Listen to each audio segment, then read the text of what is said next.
Now, Hangin with Hester and Hanny with Jacob Hester and Charles Hannegriff. Hester and Hanny on 104.5 ESPN Baton Rouge and 1130 The Tiger.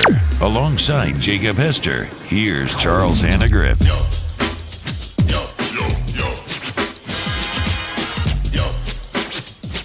Yo, and welcome in to Hanging with Hester and Hanny. Even though there's not a Hanny right now, the Hanny man will be here in a bit. Had a little personal issue pop up today, but don't worry.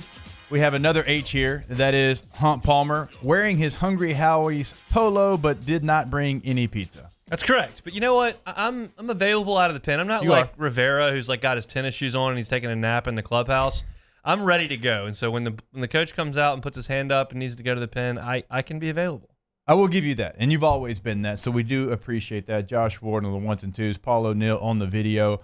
Again, Haney will be here at some point. Thank you for tuning in. 11:30 a.m. The Tiger up in Shreveport, 104.5 ESPN Baton Rouge, and of course on Cox Sports Television as well. We've got Mike Triplett of ESPN set to join us at 12:45, and Chris Doering of the SEC Network and SiriusXM Radio at 2:15. But obviously this is a newsy day because yesterday, Hunt, was a newsy day, and you know because you filled in for Chris Blair there on the warm-up to Coach O's press conference, and there's a lot to get to. And I kind of asked you before the show, kind of joking, like which one do we want to lead with, because there's multiple stories that we could lead with here on the show. But obviously I think the one that takes them all is, are we going to play this weekend? LSU, Alabama, set to match up Saturday right after the Masters in Tiger Stadium. And that game, if it happened, Hunt, I think it'd be a shock to everybody.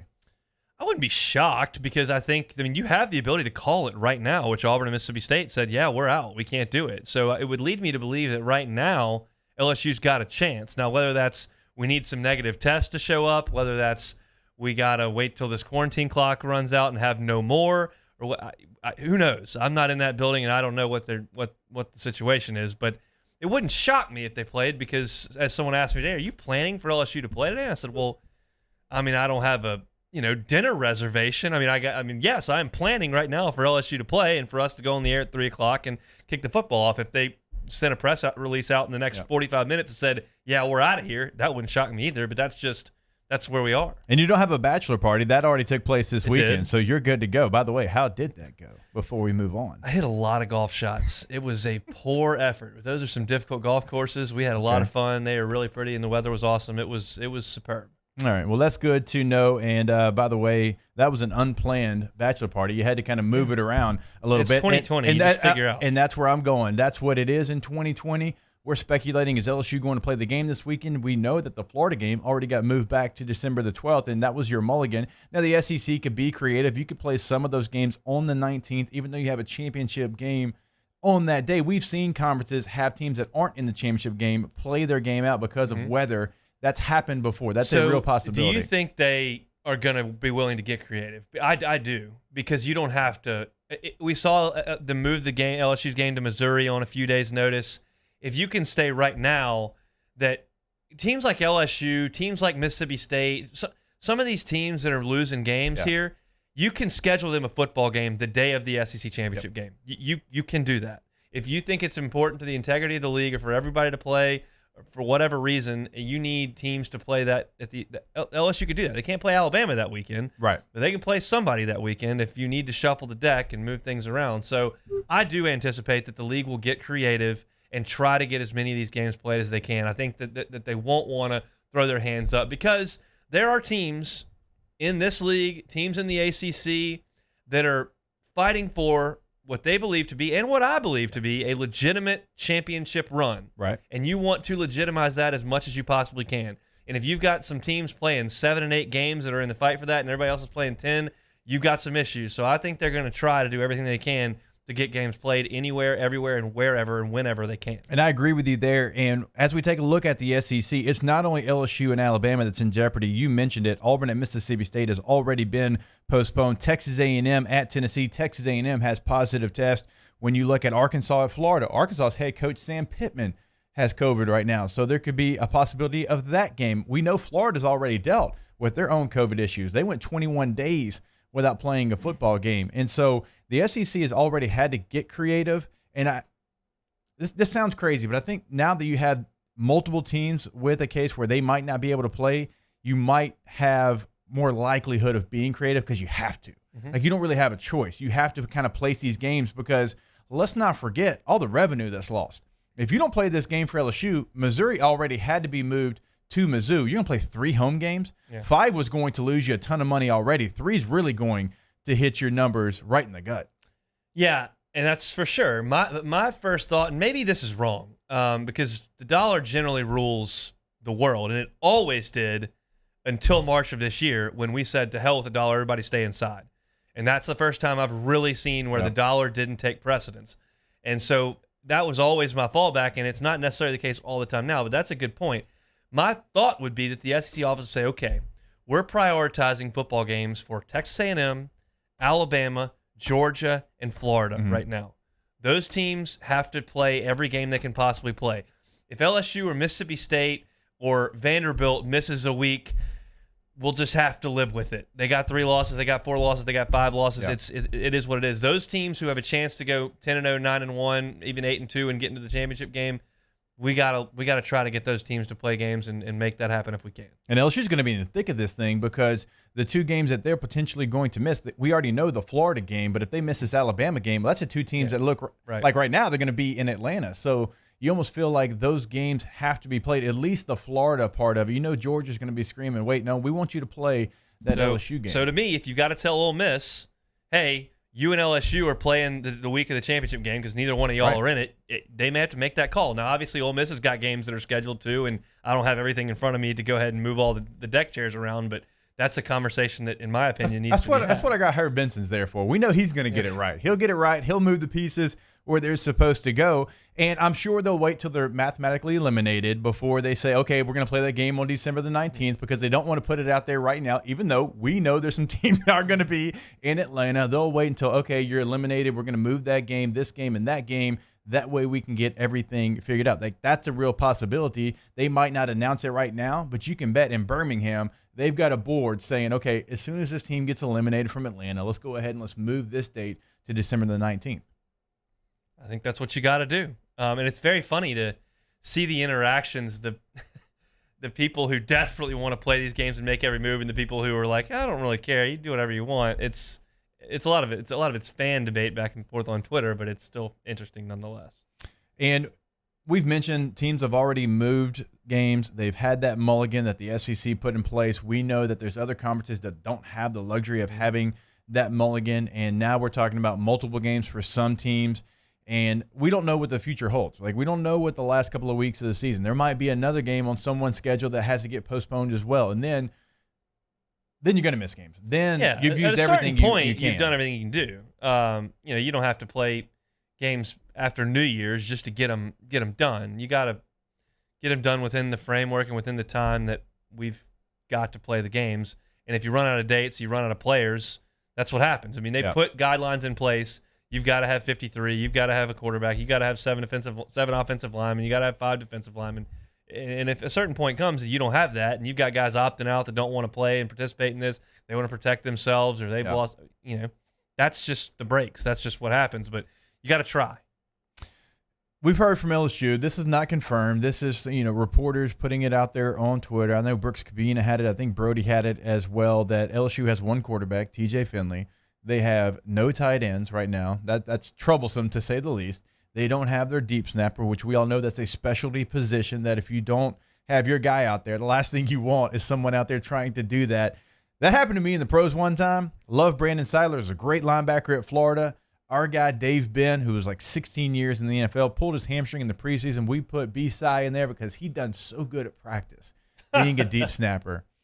He snapped it about 12 feet over Mike Cypher's head. Like, there was no shot of it ever being fielded, and Mike Cyphers, our all-pro type punter, took a shot because he's going to pick up this ball. That was my next question. How did that go when he went and picked it up? He couldn't get I think he actually got it off, but he still took an absolute shot. So I've seen that work. That is a real skill set. There's a reason we go to that Rubio camp and get whoever the deep snapper from Buford, Georgia is every couple of years, because that is obviously a specialty position. So the numbers right now, if those reports are true, I don't see how they get the game played. Do I want them to play the game? Look, I do. Y'all know me. Y'all know my mentality. I'm not running from anybody. I want the game to be played. But it doesn't look, if that's true, like it possibly can be played. If those are the real numbers. Well, it's black and white. You either have it or you don't. I mean, in terms of the numbers that are required by the league to play. Yeah. And that's why I believe that you said everyone would be shocked if they played. I think LSU has it right now. Because Auburn and Mississippi State did not have the numbers. Yeah. And that's it. We're out. So I think they do, but I think they need a couple things to happen moving forward. And the contract chasing deal, I'm certain all those guys that are quarantining have reason to believe that they were close enough. And so if you pop 3 positive tests on Tuesday or Wednesday, that's where the plug gets pulled. That's where I'm guessing they are based on reading the tea leaves, reading his report, reading O's, his tone yesterday and what he had to say.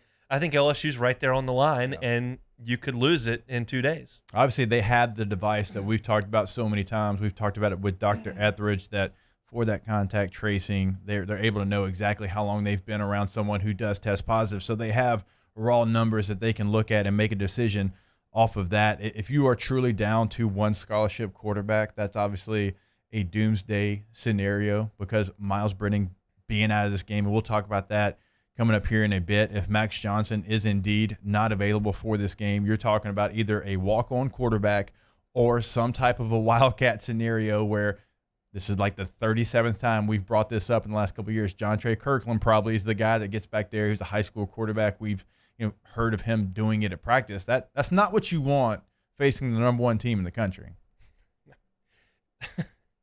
Don't you laugh because it's true. That is really not what you want. That's a great point. It's brutal, and I was a little bit not surprised. So I talked to Jordy and T-Bob on Friday and said, look, Ogeron over the last couple of weeks has been more forthcoming than really any coach I can remember in terms of injuries. He's brought injuries to the forefront that we didn't even know existed. And so I said, look, my gut tells me that he's not going to say much about Brennan next week and that he'll kind of play it closer to the vest, being that it's his starting quarterback against Alabama. But it wouldn't surprise me if I told you exactly what it was. And he had the intention of not saying what they were doing at quarterback and still told you, well, I don't want to give away our game plan, but we're thin at that position. Yeah. Well, that tells you you've already got one down, and he told you Brennan was out. Right. I was surprised to hear how forthcoming he was yesterday, but it's been right in line with what he's done all year. And speaking about injuries and suspensions and whatnot, that's just been the way he's handled it. All right, we'll talk more about Miles Brennan and that injury because I've got some thoughts on how long Miles Brennan could be on the LSU campus because we've, touched it a little bit, but he still got multiple years where he could come back after this year because remember, this year doesn't count. And I think that's interesting considering who you have coming in at LSU at the quarterback position. We'll talk about that and more when we come back. Hanging with Hester and Hanny, presented by Richards Honda. Hanging with Hester and Hanny. Of course, we're brought to you every single day by Tiger Air. You can find them online at tiger-air.com. You can always pick up the phone and give them a call, 225-754-8687. We tell you every single day, call them and ask them about the Comfort Assurance Protection Plan. You're going to save money, discounts on parts and labor, increased equipment life, so you're not going to have to replace your equipment, lower utility bills. You're going to get a discounted rate on emergency and priority service. Of course, you're going to get increased comfort with that Comfort Assurance Protection Plan and the seasonal maintenance. I realize that we're in South Louisiana. One day it's cold, one day it's hot. You know what that is. Well, make sure that your equipment doesn't get shocked.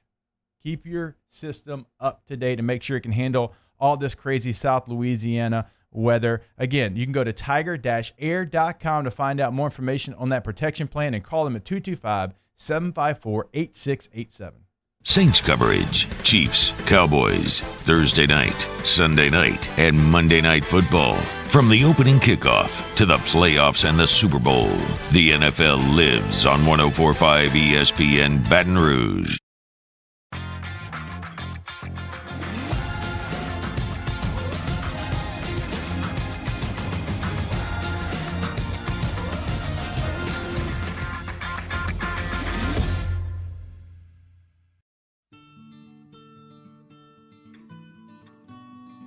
This is a house call. This is a follow-up appointment. This is a diabetes checkup. This isn't just more convenient care, it's more advanced care. This is innovating healthcare at Louisiana's #1 hospital, Auctioner. If I built a van, it would do more than haul. It would carry my entire business. I'd make it available in dozens, if not thousands of configurations. It would keep an eye on my fleet. And an eye out for danger. If I built a van, I'd make it available in diesel and gas. And I'd build it right here in South Carolina. Introducing the all-new Sprinter, starting at $33,790. Built in the USA. Mercedes-Benz. Vans. Born to run. I've been doing business with Luba for 25 years. They're dependable, trustworthy. It's just the attention to detail with our clients. Our folks have years and years of experience. They're highly trained professionals. But many companies have that asset. What I'd like to think makes Luba a bit different is that we use those talents in a way that truly is dedicated to serving the needs of the folks who depend on us.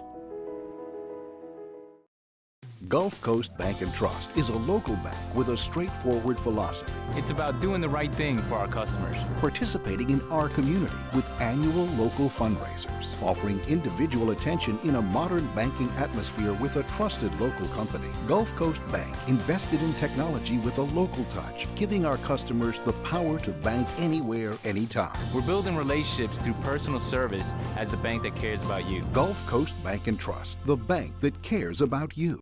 Are you a licensed contractor? There's lots of good contractors in Louisiana doing work the right way, but unfortunately, too many unlicensed contractors are working outside the licensing requirements. Working as a contractor in Louisiana requires a license for the company doing the work. The Louisiana State Licensing Board for Contractors wants to help you get licensed to allow you to conduct work legally. It's not difficult to get the license. We can help you. Go to lacontractor.org for more information. Licensed contractors, it's the law. Toyotathon is happening now at Corval Toyota in Opelousas. Get into a 20 Camry for $297 a month. So come on down to Happy Town for Toyotathon. That's Corval Toyota in Opelousas. Happy Town, USA. Hey, it's Matt Moscona inviting you to join us for Tuesday's AFR, presented by Insurance Network of Louisiana. We'll have the latest on LSU Bama as it pertains to COVID. Also, Larry Holder joins us and we'll chat with Rohan Davey. Join us 3 to 6, 104.5 ESPN Baton Rouge.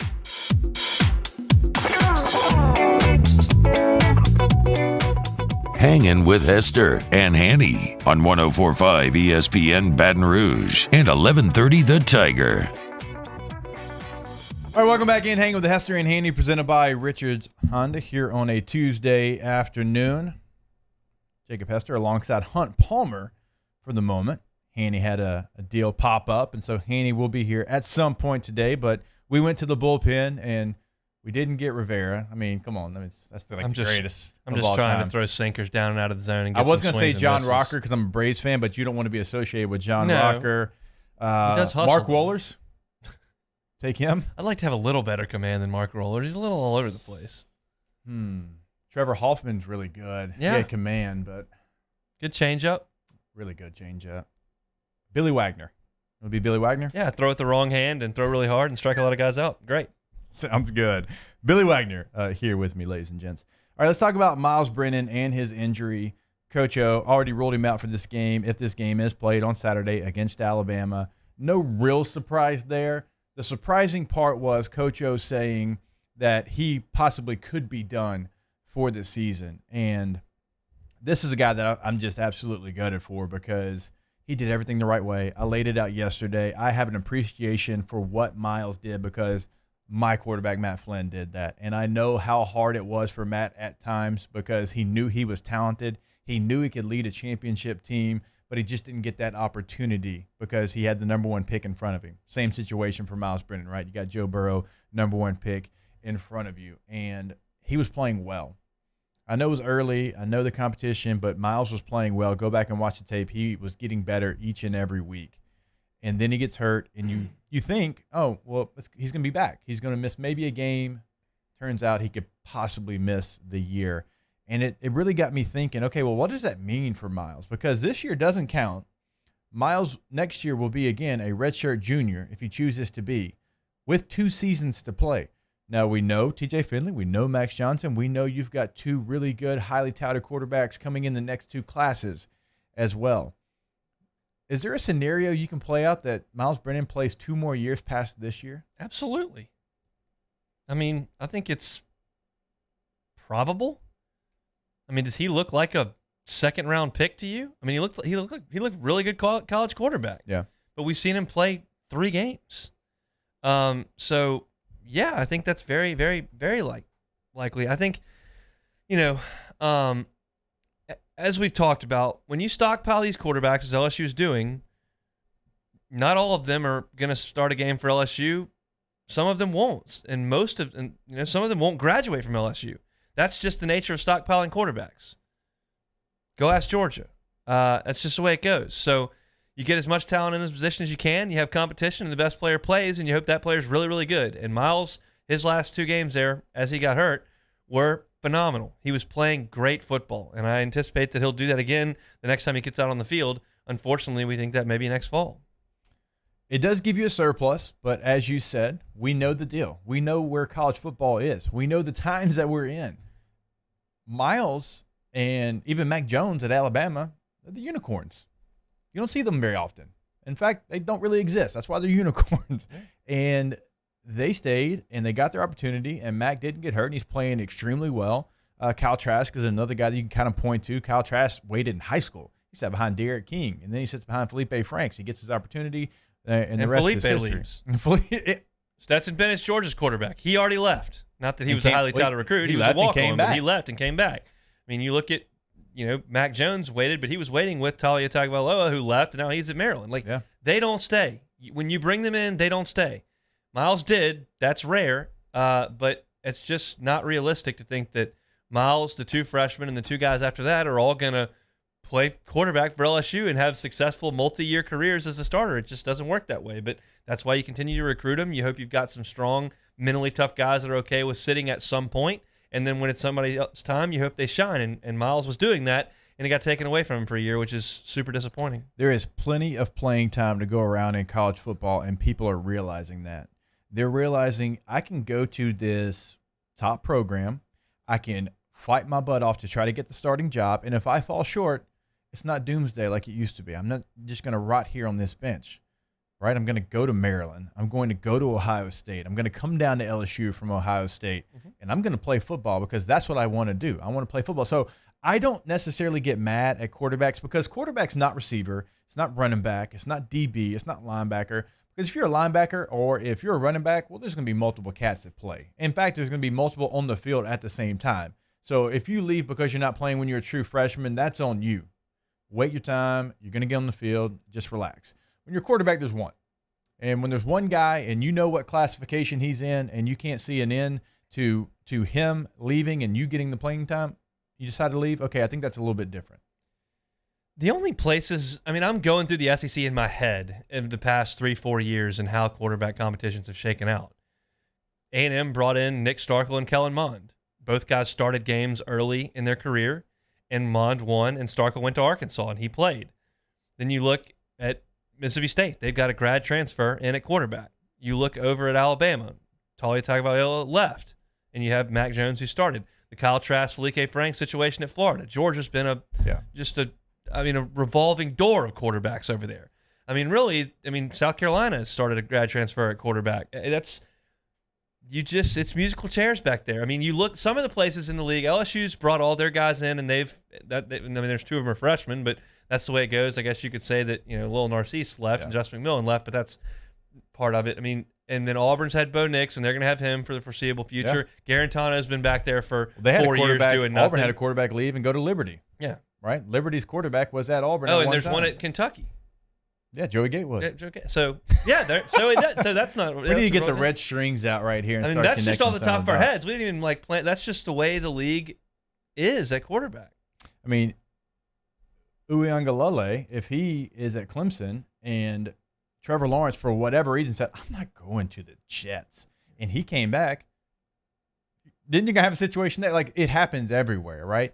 You just assume things are going to happen, and I'm not saying Trevor Lawrence is coming back. Actually, he would not be very smart to come back. But, you know, if he said, I'm not going to the Jets, and he said, I'm going to come back to school, if they didn't win a national championship this year or something like that, well, this guy is so talented. He was the number one quarterback. He was promised he was only going to not play for 1 year. And you'll see some of those guys say, I'm not sitting here for 2 years. I'm going to go. And the NCAA is so jacked up in who they give waivers to, I'm probably going to get one, and I'm out. The NCAA and the waiver process has made this a lot easier decision on quarterbacks. Because name one that's got denied. I can't. I can't come up with one. I mean, Tate Martell. Your boy. Basically. Your boy. Minus the basically. Got beat out, said I'm out, and got a waiver. Yeah. It didn't really matter because he's a horrible quarterback, but he got a waiver. Yeah. I mean, it's. Why is that my boy? Hold on, chill out. No, I just know that you dislike the way I just dislike the way he's soft. It is what it is. But, you know, I think LSU's in pretty good shape in the quarterback room. We've said that all along. That hasn't changed. Just disappointing for Miles that this was, you know, an opportunity with what we all looked at should be a pretty good roster, and it all just kind of fell apart, and then he couldn't play.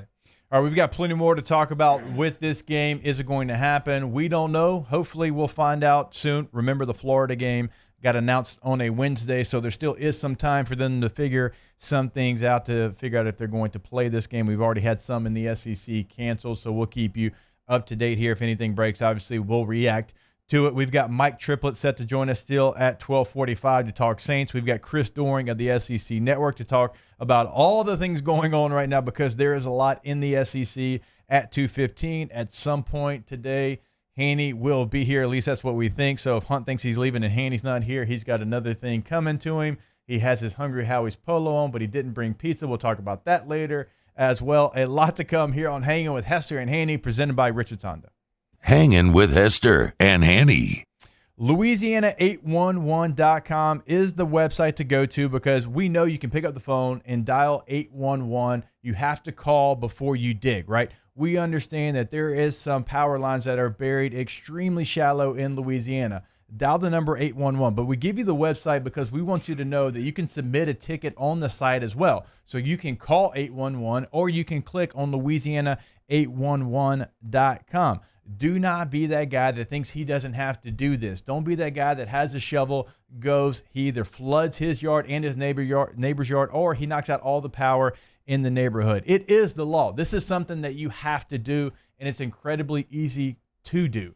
They do all the work. You call or click, they come out and they mark the lines. It is no hassle to you. Again, Louisiana811.com, dial 811, know what's below, call 811 before you dig.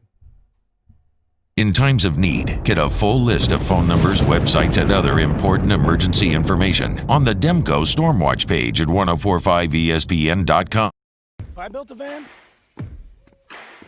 it would do more than haul. It would carry my entire business. I'd make it available in dozens, make not thousands of configurations. It would keep an eye on my fleet.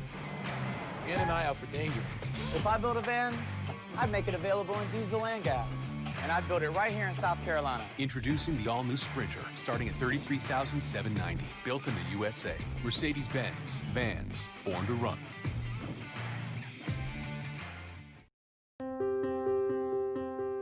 This isn't just another day. It's so much more. Kelly's life was put on hold when her auctioneer primary care doctor discovered a rare blood disorder. Her doctor connected her to an auctioneer care team of cancer, heart, and kidney specialists. With multiple primary care locations around Baton Rouge, same-day appointments, and online scheduling, we're relentless about keeping you healthy. Auctioneer Baton Rouge, innovating healthcare for Kelly.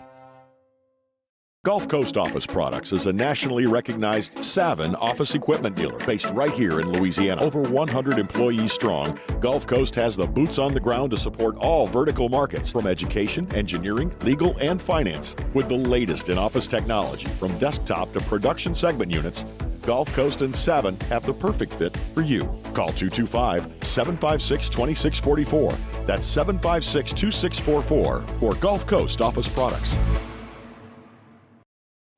At All-Star Toyota, you get it all. If you're in the market for an all-new Toyota vehicle, come see our friendly and knowledgeable sales team at All-Star Toyota. Located in Baton Rouge at the corner of Airline and Goodwood, we've been serving our community since 2005 by offering a large selection of new Toyota cars, trucks, and SUVs. Get behind the wheel of your dream car and take a test drive at All Star Toyota today. Gulf Coast Bank and Trust is a local bank with a straightforward philosophy. It's about doing the right thing for our customers. Participating in our community with annual local fundraisers, offering individual attention in a modern banking atmosphere with a trusted local company. Gulf Coast Bank invested in technology with a local touch, giving our customers the power to bank anywhere, anytime. We're building relationships through personal service as the bank that cares about you. Gulf Coast Bank and Trust, the bank that cares about you. ServiceMaster Elite create clean, disinfected work environments. As a local business, we take pride in serving the New Orleans and Baton Rouge areas. Our cleaning protocols follow CDC and OSHA standards for healthcare settings, offices, senior living, restaurants, and industrial plants. Contact ServiceMaster Elite to get your operation ready for reopening with germ disinfection cleaning. ServiceMaster Elite, the trusted choice in professional cleaning since 1996. Join us for a Tuesday edition of Jimmy Ott's Game Time. We're live from Doe's E-Place on Government Street beginning at 6 p.m. So come see us and have some world-class steak or listen here on 104.5 ESPN Baton Rouge. Hangin with Hester and Hanny on 104.5 ESPN Baton Rouge and 1130 The Tiger. All right, welcome back in. Hanging with Hester and Hanny, presented by Richard Honda, here with Hunt Palmer on a Tuesday afternoon. Let's start taking some questions real quick out of the Bayou Ford chat. We've got one wanting to know which SEC coach is going to take the Southern Miss job. Southern Miss, by the way, is on their third coach in this season. I'm not really sure that anybody wants to touch that job. The interim coach actually took the job at Austin Peay, who only played a couple of games and is delaying the rest of their season, obviously, until the springtime. And not guaranteed to get the job, but when you're the interim coach at Southern Miss who's in Conference USA and you throw the deuces up to go to Austin Peay, something's going on with that job. Hugh Freeze, baby. I'd rather stay at Liberty. Why would I leave Liberty to go to Southern Miss? He's a Mississippi guy.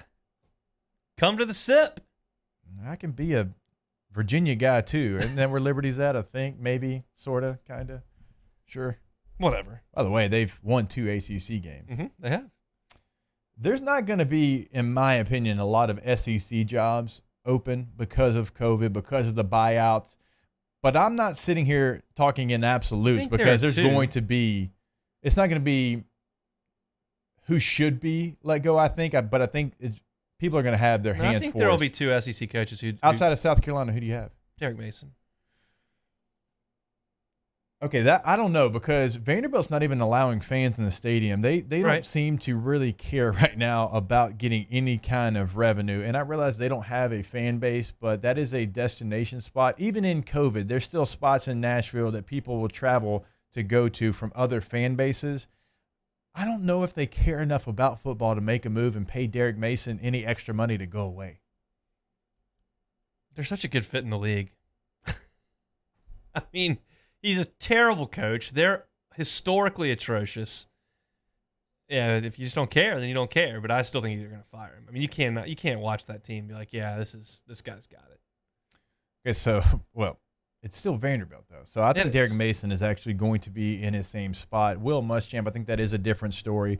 As I'm breaking down my games in the SEC yesterday, I'm making notes on Florida, Georgia. I'm making notes on all the games across the conference, Arkansas, Tennessee, even Notre Dame and Clemson, because that was obviously the biggest game in college football. And I'm breaking down Texas A&M, and I'm writing down all my stats and charting all my plays that I want to talk about. And then I got to South Carolina, and I just wrote awful, can't handle success. That's what I put on my notes. I didn't even bother breaking it down. They go out there, they hang with Florida. They got 97 drop passes in that game, and it's a real opportunity for them to be in that game. In fact, they drop one in the end zone in their last possession that would have cut it to a one-score game. They go out and they beat Auburn. And I know Hanny's like, well, they turned the ball over 3 times in their own territory. Okay, well, who turned it over? They did, so they deserve to lose the game. And then they come out and they get absolutely hammered by LSU. Nobody saw that coming. They go out and get hammered against Texas A&M after a week off. I like Will Muschamp. I think a lot of his ability to be a defensive coordinator. But when you can't handle success, because they're good for one win, they're not supposed to every single year. Last year was Georgia, and then they went absolutely in the tank after that. Same thing looks like it's going to happen this year. I think a move is going to be made there, and you don't really have any excuses not to make it. There was an interesting story that was put out, I think it was from Josh Kendall at The Athletic, talking about how the expectation and the energy around the fan base. Now, this is a COVID year, and so we get it, but all the juice that Spurrier pumped into that thing is being let out the back.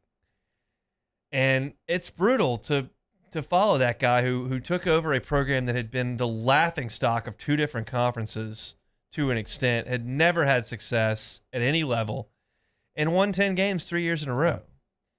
Now, he hit it at a perfect time. There was some turmoil at Florida. Georgia was in the tail end of Rick there, and they weren't great. Tennessee had kind of bottomed out, and then you roll in Marcus Lattimore comes in, and Alshon Jeffrey comes in there, and you've got some stars in Clowney from in the state that you can sign, but he did a great job there. They were really good and won the East one year, and now they feel like people around the program feel like we're kind of back to square one. And you feel like Kirby's got Georgia going and Mullen's, restoring Florida. And when those two schools are as good as they can be, South Carolina's really got no shot. So it becomes now a decision of, do we think we can rekindle that, what Spurrier did, or do we need to realize who we are? Like Nebraska doesn't get who they are, so they're running people out of town every 10 minutes because they're not competing for national championships. That ain't happening anytime soon. They are 45th in recruiting in this upcoming cycle. That's terrible. That's awful in the SEC. And something else that is awful, because you hit on it, when they were winning 10, 11 games every year, 3 years in a row for Spurrier, they were getting every big-time recruit in state, and that's what they hung their hat on. Looking at the South Carolina rankings this year, you know how many guys they have committed in the top 7 in South Carolina? If they're good players, I would say close to 0. Maybe 1. They've got 0.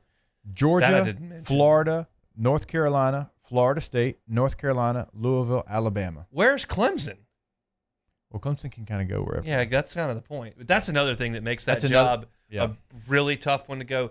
One, you're so far down second fiddle in your state, it's unbelievable. And then you got to take the scraps and go play Georgia and Florida every year.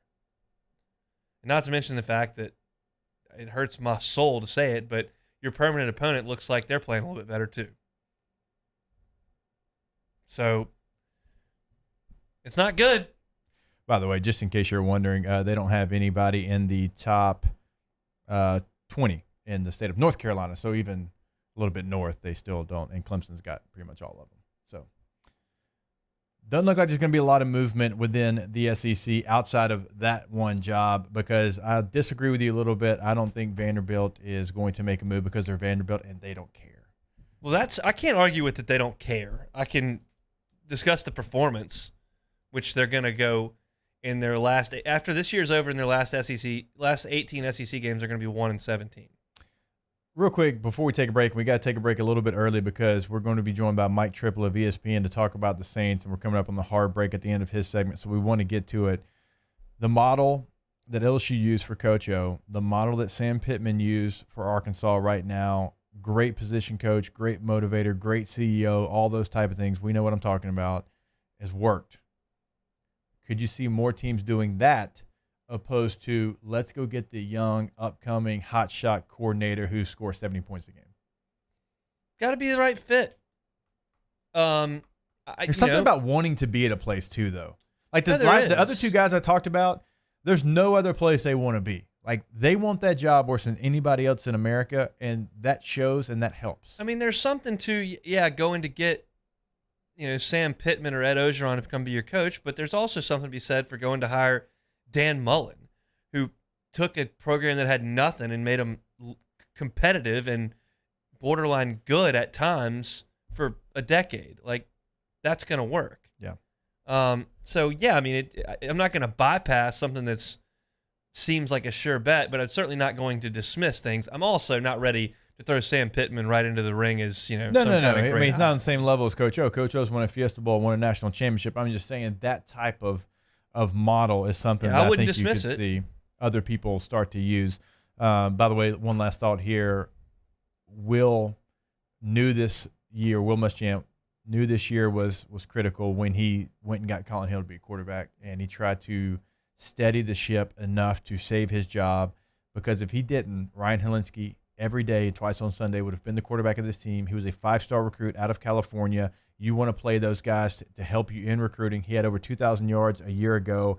You thought, this guy won't make mistakes. He'll win us enough games to save my job. He's not been able to do that, and it's probably going to cost you your job. Yep, but you get rich when you lose your job in that profession, so not the worst thing in the world. That you do, my friend. All right, we'll take another break. When we come back, Mike Triplett of ESPN set to join us to talk New Orleans Saints and much more. Don't go anywhere. Hanging with Hester and Hanny, presented by Richard Honda. Hangin' with Hester and Hanny. GMFS Mortgage, GMFSmortgage.com, because interest rates are at their lowest places in many, many, many years. And you owe it to yourself right now to see if you can better your financial situation. Become a first-time homeowner. Upgrade the level of your home. You'll have more purchasing power now than maybe you've ever had. A refinance on your current home could shorten the amount of time on your mortgage or shorten the amount that you pay every single month. Plus, there's a possibility you could skip a mortgage payment or two. Talk to a qualified local counselor at gmfsmortgage.com. They'll ask you some questions. Where do you want to go? What are your financial goals? And then they'll give you all the parameters that you can use to attain those goals. Listen, from that beginning step all the way through to the closing, I think you're going to be really pleased at how easy it is and how quickly that process moves. Do what I did, do what thousands of others have done. When they talk about changing lives, they're talking about changing your monthly budget, and it's certainly going to make a big difference in your life. Start today at gmfsmortgage.com. Off the Bench, Hanging with Hester and Hanny. After further review and more are all live daily on the 104.5 ESPN Baton Rouge YouTube channel. Subscribe now to interact with us inside the live chat driven by Bayou Ford. Are you a licensed contractor? There's lots of good contractors in Louisiana doing work the right way, but unfortunately, too many unlicensed contractors are working outside the licensing requirements. Working as a contractor in Louisiana requires a license for the company doing the work. The Louisiana State Licensing Board for Contractors wants to help you get licensed to allow you to conduct work legally. It's not difficult to get the license. We can help you. Go to lacontractor.org for more information. Licensed contractors, it's the law. To all of our heroes working on the front lines of this COVID-19 pandemic, your bravery and selflessness represent the very best of us, and we want to say thank you. I'm asking everyone around the state to join me in celebrating the heroism of our healthcare professionals on the 19th of every month at 1900 hours, that's 7 p.m. Write a note of appreciation, make plans to donate to charitable organizations, or say a prayer. To learn more, visit 19thanks.org. Thank you, and God bless. T-Bob Hebert here with breaking news. Front to Back Boat Services is the shop to upgrade your boat tech this fall. With not one but two NMEA certified techs, who better to install your Panoptic sonar, your HD displays. You want to see the fish under the water before you even cast? They have that. Trolling motor you could control with your iPhone? They have that. So what are you waiting for? Get into Front to Back Boat Services right now. Upgrade your boat tech. Make your boating dreams come true. Front to Back Boat Services.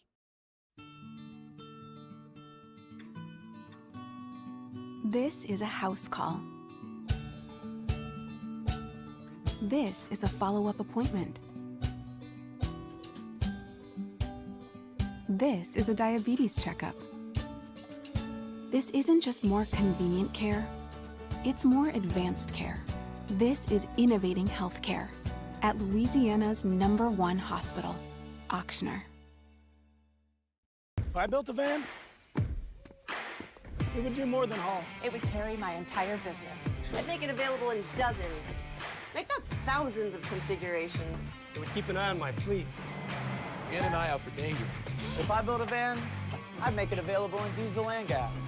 And I'd build it right here in South Carolina. Introducing the all-new Sprinter, starting at $33,790. Built in the USA. Mercedes-Benz. Vans. Born to run. I've been doing business with Luba for 25 years. They're dependable, trustworthy. It's just the attention to detail with our clients. Our folks have years and years of experience. They're highly trained professionals. But many companies have that asset. What I'd like to think makes Luba a bit different is that we use those talents in a way that truly is dedicated to serving the needs of the folks who depend on it. Coming up on Wednesdays Off the Bench, what's going on with LSU Bama? We'll give you the latest. Plus, we turn the page and preview the weekend of football that will be. Our guy Booger McFarland stops by, and we have a brand new edition of Would You Rather Wednesday. Off the Bench, 104.5 ESPN.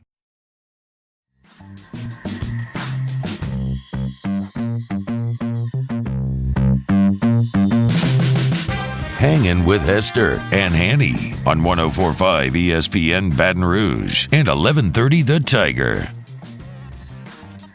And we're brought to you by Richard's Honda, home of the warm and fuzzy feeling. Charles Handgriff back in studio here. Thanks to Hunt Palmer for subbing in for me as we began today's show. I'm now scanned. I'm good. I'm like back through the microwave.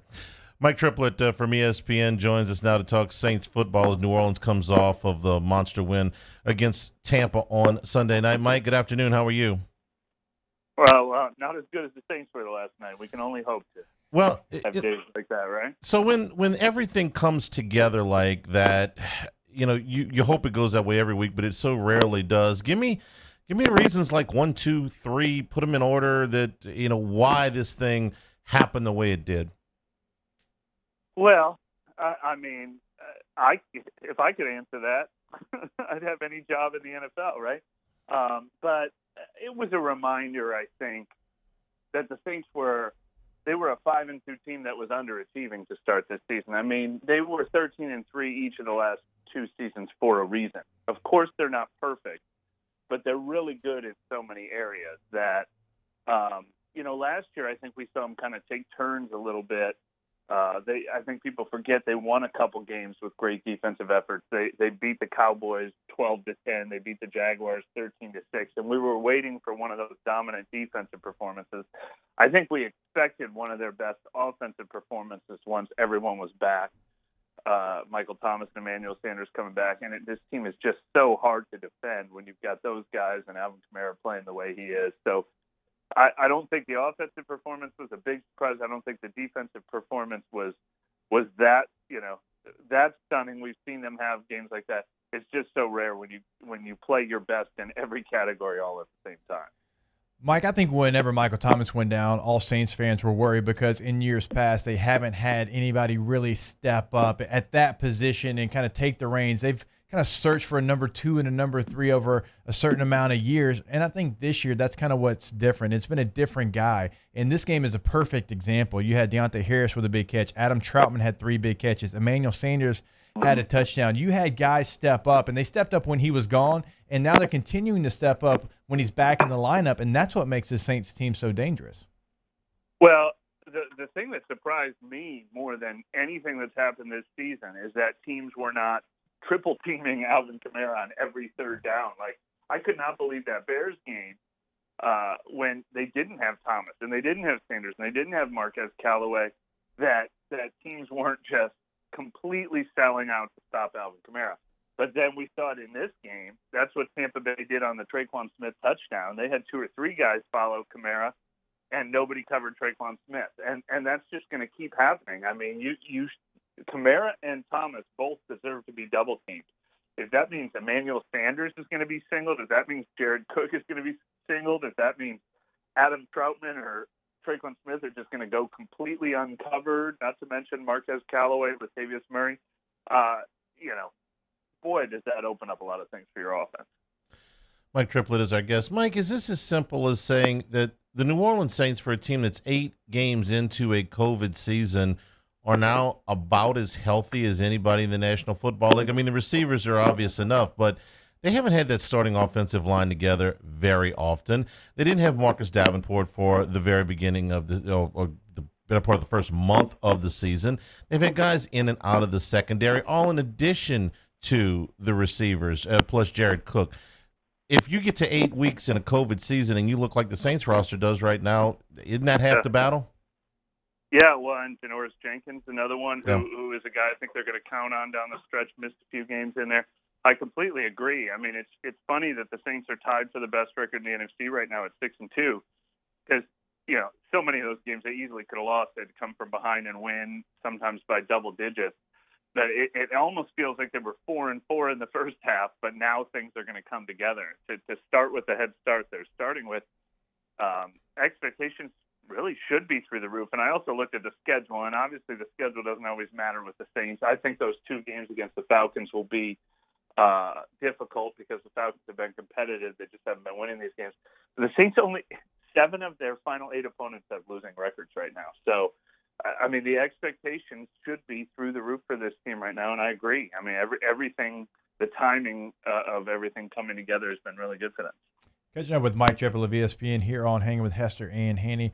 Mike, Taysom Hill is a guy that has had some ebbs and flows throughout his career, but obviously he's a weapon. Now, earlier in this year, there was times where Sean Payton was using him, and the fans didn't like it. The last couple of times out, he has really been a weapon for this Saints team, throwing the football, catching the football, running the football, all the things that Taysom Hill can do. For whatever reason, it wasn't working earlier, seems to be working now.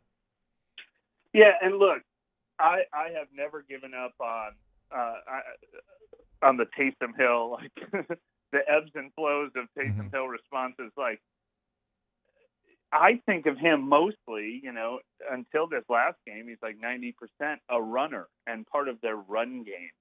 And, a lot of times you hand off to a running back and he gets -2 yards. Or, you can hand it to Latavius Murray and he'll get stuffed at the line of scrimmage for no gain and it's 2nd and 10. Every single time Taysom Hill dares to get 0 yards or -2 on a carry, it's, oh, my God, why'd you take the ball out of Drew Brees' hands? He's getting too cute. This is ridiculous. Well, that's how run games work, Two or three of them get stuffed, the 4th one pops. And Taysom Hill every year has averaged about 5.5 yards per carry because a lot of those plays pop. But it's such a small sample size that you can't give up on it when he has a couple quiet games, and you probably can't get overexcited when he has a monster game like this. But look, how many offensive players did I just list a minute ago that it's impossible to cover, and I didn't even list Taysom Hill. That's yet another element that when they find the right play and the right scheme and they think they're going to get him open on a play like that, they can hit the jackpot. So I think it is absolutely something that should remain a part of their offense, and I think it's been successful way more times than it has been unsuccessful. Mike, we're halfway through the season. Most of the buys have come and gone, and quite a few, I think it's 2/3 of the teams have had to adjust their schedule in some way. With the virtual owners meetings going on right now, do you expect that there will be some adjustment to the second half of the season to ensure that it's all played, either an 18th week to make up games or an addition to the playoff schedule that would include an 8th team in each conference? Yeah, I think they are going to vote, from what I've seen, on making that 8th playoff team a, emergency contingency plan if they end up not playing a full schedule for all the teams. But that is one that I don't think they would like to use if they don't have to. I do think an 18th week of the season as a week where they could schedule some makeup games if needed, I think that's probably always been unofficially in place, at least, and that's something I've always expected because there is wiggle room to remove that bye week before the Super Bowl. There's even wiggle room, I think, if they wanted to push the Super Bowl back a week. So, hey, they've made it. They've made it through the first 9 weeks so far. I think that the light at the end of the tunnel is in sight, and they have a little wiggle room to push things back. So, I think those are the alternates they would consider, though, for sure. Mike, we appreciate it. Looking forward to a great second half of the season with the Saints, and thanks for spending a few minutes with us today. Anytime. Thank you, guys. He brought up something I hadn't considered, Jacob, that they would put the 8th playoff team in as a contingency only. Yeah. In other words, I thought that today they would say either we're going to have an 8th team or we're not. But the idea that, hey, listen, we're going to go on with the schedule, and if we make it to the end, we'll keep it as is. It could keep that 1 seed with a bye in doubt well into the month of December. And the Saints are not in contention for it. Right now they are the number 1 seed.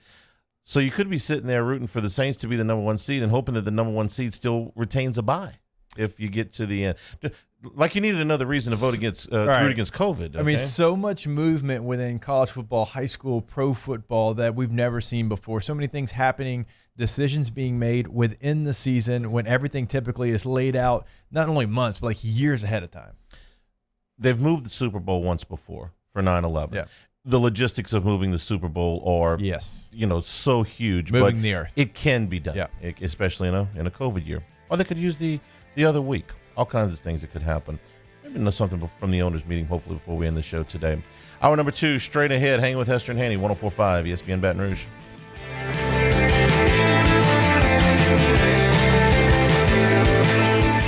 Hangin' with Hester and Hanny.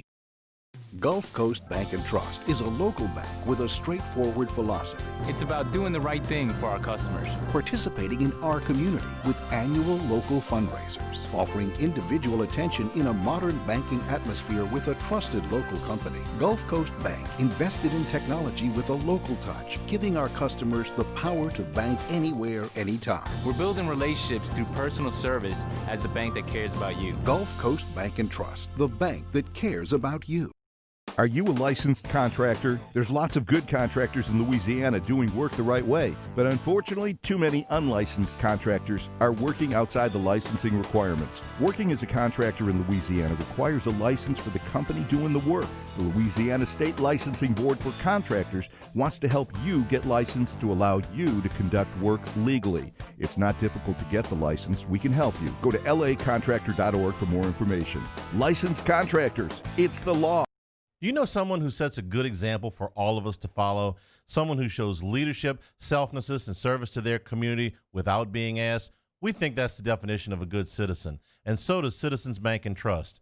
If you know someone who exhibits all of these qualifications, nominate them for a Good Citizen Award, and they could receive $500 from Citizens Bank. And we'll recognize them here on the show. Get the details at citizensbankandtrust.com, and then nominate your good citizen. This isn't just another day. It's so much more. Kelly's life was put on hold when her auctioneer primary care doctor discovered a rare blood disorder. Her doctor connected her to an auctioneer care team of cancer, heart, and kidney specialists. With multiple primary care locations around Baton Rouge, same-day appointments, and online scheduling, we're relentless about keeping you healthy. Auctioneer Baton Rouge, innovating healthcare for Kelly. Gulf Coast Office Products is a nationally recognized Savin office equipment dealer based right here in Louisiana. Over 100 employees strong, Gulf Coast has the boots on the ground to support all vertical markets from education, engineering, legal, and finance. With the latest in office technology from desktop to production segment units, Gulf Coast and Savin have the perfect fit for you. Call 225-756-2644. That's 756-2644 for Gulf Coast Office Products.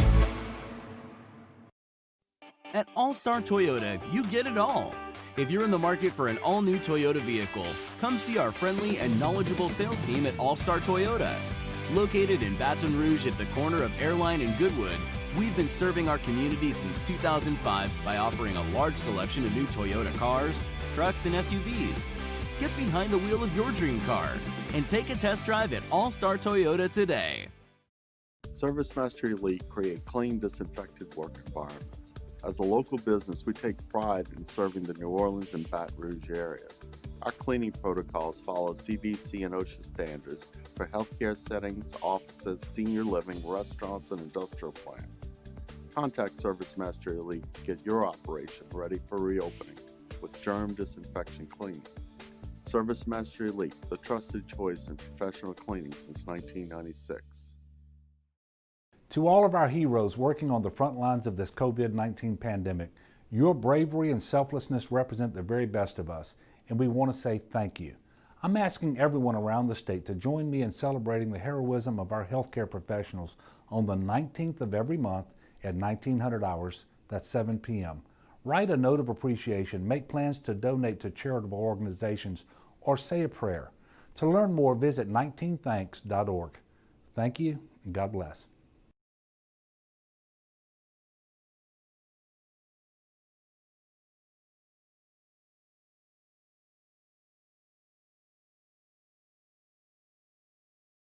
Callahan Injury Lawyers.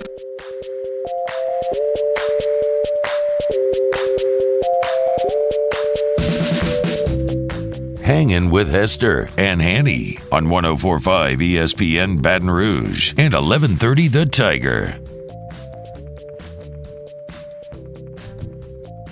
And we're brought to you by Richard's Honda, home of the warm and fuzzy feeling. Bring Hunt Palmer back in. Missed you. You've been gone for a very long time. No, 12 minutes. Are you going to park yourself in front of the Masters this weekend? I will, or this Thursday, Friday? I will be spending a lot of time in front of the Masters I'll have to go to work on Thursday and tape it and then watch it later. But yes, it'll be a lot of Masters. I've already got like 8 hours of coverage from today to go home and watch when I get back off work. Never occurred to me that I might have to choose between the Masters and football. Never in my life. That wasn't even a consideration. I'll make that pick pretty quick. Well, oof. It's quick. Well, it's what's left of the SEC schedule, right? What if it would have been in the middle of last year, LSU football? Okay. We'd pick President's Day. Okay. But it's not last year. Okay. Okay. I'm just making sure. I want to see how much you were diving into the Masters. Hunt Palmer is a front runner. Okay. Yes. He's a front runner. It's always, to his credit, he owns it. He's a front runner. Okay. My team's doing well. I'm paying attention. My team's not doing well. I'm paying less attention. A little bit less. I'm at that point, I turned my attention, like for the Cubs, like I spent a couple of years looking at Iowa Cubs box scores and AAA stuff because I knew that's where the juice was. Yeah, because I didn't really care what. I don't want to get you off on a Cubs thing. So we know that Auburn and Mississippi State is off. We've added Auburn to the list of teams that have shut down. A&M. And a little bit of a bind. So we're waiting on LSU, Alabama, A&M, Tennessee. What kind of results we're going to get here today and tomorrow? Thing is, I've been asked, I don't know how many times, what's the deadline? When do you have to know? And the results keep coming back and keep changing. I get all of that, but the TV networks have to make plans. They have to change things around. That's why tomorrow is pretty much the end of it. You got to making a call on Friday really isn't going to work. See, CBS has got the Masters this weekend, is why I started with that. They put this LSU Alabama game right behind the Masters for a reason. This was going to be a centerpiece game in the schedule. It was going to be a unique weekend. They never have a Masters lead into football ever, and good Lord willing, won't ever again. Well, now you don't have LSU, Alabama. So what do you might not have LSU, right. Alabama. What would you put in there? Arkansas, Florida just doesn't quite. You might not have it. Doesn't quite. You might. Right. Exactly. Surely won't have one of the coaches. I don't think that you want to put South Carolina and Ole Miss into that spot. No, God no. You would say just put Texas A&M, Tennessee in there, except you might not have Texas A&M and Tennessee. You got to start moving trucks tomorrow. Trucks have to start moving from where they are to where they're going. There was trucks tomorrow. On Burbank today. There was CBS trucks on Burbank today. Right, right. Exactly. So if they have to go somewhere else, they really got to know tomorrow. I mean, this is not.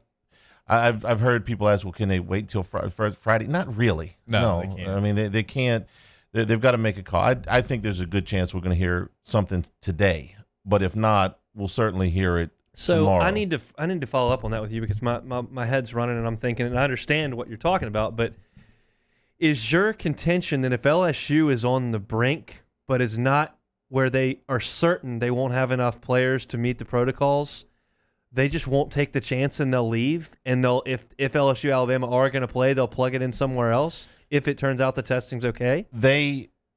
Here's what I know about what CBS is on the phone with the league going, we are losing our behinds financially, as is the league, as are the schools, as is everybody. So please don't leave us hanging in the wind here where we don't have. We got to put something on television on Saturday afternoon at 5:00. So if we have to move our schedule, and they don't own any of the other games, ESPN owns the rest of the games. So what is ESPN going to give you, and what do you have to give them back for that? And then we get into this whole swappity-doo thing where the schedule may include other games on SEC Championship weekend that don't involve the SEC Championship if they really want to move multiple games. So who gets to broadcast that and at what time? If you're ESPN and you can get Texas A&M and Tennessee, which you agreed to at 2:30, and CBS comes to you and says, "Hey, wait, I got an idea. Give us Texas A&M and Tennessee," which is, look, given their choices, is a reasonable game. Florida, Arkansas may work too. But give us one of those games, and we'll give you LSU Ole Miss on SEC Championship Saturday. What? Let me get back to you on that. I'm going to need you to throw in a draft choice and a left-handed relief pitcher. So the networks have got to get straight, I guess, is my point, and they've got to make plans. And they are already drowning in a sea of red ink for this year. So they don't want to compound the problem. Meanwhile, Scott Woodward is trying to save a home game, I'm sure, if he can get a team on the field. Oh, absolutely. I mean, if you miss this he's game, already Hanny, lost one. You're going to be 3 home games in already a season where you're losing revenue left and right. It's not a ton of revenue. It's not going to get you to the black, but you don't want to miss 2 because you've already missed 1 that you're not going to make up. And so, yeah, there's financial ramifications for LSU if they don't play this game. What was the original schedule? Do you remember? LSU had a game with Texas San Antonio, wiped out. Had a game with Nichols, wiped out. Who was had a game with Texas, wiped out. I forgot about that. The who was the 4th home game, non-conference? I don't even remember. Wiped out. Rice. He had Rice in Houston. Rice in Houston. Okay, well, it serves them right. That's bad karma. Shouldn't have scheduled that game. They whatever money they were getting from that, wiped out. Yeah. The money from the Missouri game, wiped out. Now you want to take Alabama too, and it's not that the league wants to do this. It's not like they're coming in and being, making a mean face at you. It's, can you play? How many guys we got? Well, how many guys do you have, and how much has that changed since yesterday? So you're the athletic director, and you're faced with all of these choices, and none of them are great. You can put your football team out there with 58 guys, 59 guys, 56 guys, whatever it is, and short at a number of key positions and save the game, I guess. That's not a great option for you. Not even sure that's safe. Or you can say, well, we're gonna do this swappity-doo. We're gonna have a game with Ole Miss at Tiger Stadium on 6 days before Christmas, on the same day as the SEC championship game, when you know that this is a game that doesn't matter. Honestly, I know it doesn't matter, but it does matter because you're getting that revenue from that home game. I think you have to try everything you can to make up as many games as you possibly can. We have seen teams play within a conference when the championship game was on the same day because of weather. There's been circumstances where we have seen that. It might not be the sexiest matchup. In fact, it's not. I can go ahead and tell you it's not. But if it makes sense for you, because it does, to make some revenue back in a season when you're losing revenue left and right, then you have to do it. You have to be creative. I guarantee you right now today, Herb Vincent is getting a schedule together. We kind of joked about it earlier in the first hour, but he's putting a schedule together that as soon as these teams get mathematically eliminated from the SEC championship game, we're going to roll it out there. I guarantee you that's taking place right now. So December 19th, I think, is wide open for every team not playing in Atlanta. I agree with you. And in fact, I agree with everything you just said, the revenue and all that stuff. But it's not what anybody wants to do. It's not what the athletic director they have to. No, they do. Yeah. Of course they do. They have to try and salvage this week. There's there's too many teams that are affected by COVID this week. I mean, every game as we look at it is affected by COVID in some manner this week within the SEC. So I think it has to be something where now that's in play. It was the last thing you wanted to do. You didn't want to flip the calendar over another week, but I think now you've flipped it and you've thrown the other part in the trash can. I mean, it has to. The answer to the question another question that I've heard is, why don't they just cancel the season? All right, I'm talking about the teams that are out of contention. Just can't. I don't want to play more. How many more people do you want to fire? How many more? How many more things do you want to cut? Sports do you want to cut? Clemson cut track and field last week. Clemson, when that came across track and field, and we talked about it during the break, that's a hard hitter. That's not James Madison cutting track Field and field hockey. or Lacrosse. That's probably pretty big up there. I was trying to think like in that Field area. hockey. Yeah, it's probably pretty big. That track and field at an ACC school, that's big. Like if they cut track and field here at LSU, we that lead the show. I mean that's a big one. I mean, but it is a revenue loser. It is, but it's And still so- it's won this one national championship. Of course, And it's not something any school of that size would want to cut. It's a sport where in major conferences you don't expect to get cut. Like it starts to make you think, man, if LSU had to get to that, because if Clemson's getting to that, how far is LSU away from having to do that? And what sport would go first? I mean, that's initially where my mind went. You start talking about all the other sports, you're like, man, that'd be hard to cut that sport. 2 weeks ago, LSU announced that they were $80 million in the hole. They fired about 8 or 10 people, all of whom were doing their jobs and doing them well and did not deserve to get fired, but they didn't have any choice. And I don't even know what the number of people was that took a pay cut. Okay. You keep cutting revenue enhancer, you keep cutting revenue makers, and you have to cut costs on the other side. So, I understand LSU and Ole Miss on December the 19th might not be exactly what you're doing while you're preparing, Christmas, but they don't put it on television. They sold some tickets for it. There will be some people there. It's not going to be a full house, but there'll be some people there. That's what you have to do. So think of this. If you're thinking, man, LSU doesn't have to play Alabama, great. Save yourself a beating. Think of this as a baseball rainout that is going to be made up at some other date, if at all possible, unless they just run out of calendar. They're going to do everything they can. They come too far. I understand the season's not going the way you wanted it to, but the games being played is still important to the survival of any number of things in the athletic department. And we'll watch. It's on television. We'll watch. Probably do a pre- and post-game show, too. That's correct. Thank you, Hunt. Mm-hmm. I'm excited about it. First class, second class, no class. When we come back, Hanging with Hester and Hanny, 104.5 ESPN Baton Rouge. Hanging with Hester and Hanny. All right, we're brought to you by Richard's Honda. Every single day, the title sponsor of our show, Hanging with Hester and Hanny. And you can find them online at richardshonda.com, where you can do it all. Something they've added over the last couple of weeks I've been telling you about is that buy from home option right there on the homepage. Is a 7-step process to get your vehicle delivered to you. Yes, delivered to your home.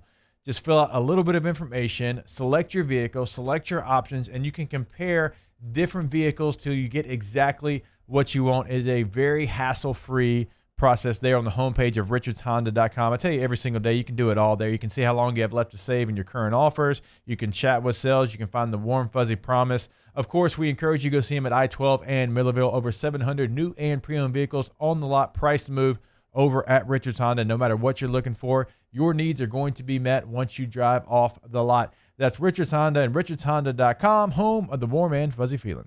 Our listeners fire up their opinions on the jimsfirearms.net hotline at 499-1045. Keep listening for your next chance to shoot us your thoughts with the jimsfirearms.net hotline on 1045 ESPN Baton Rouge.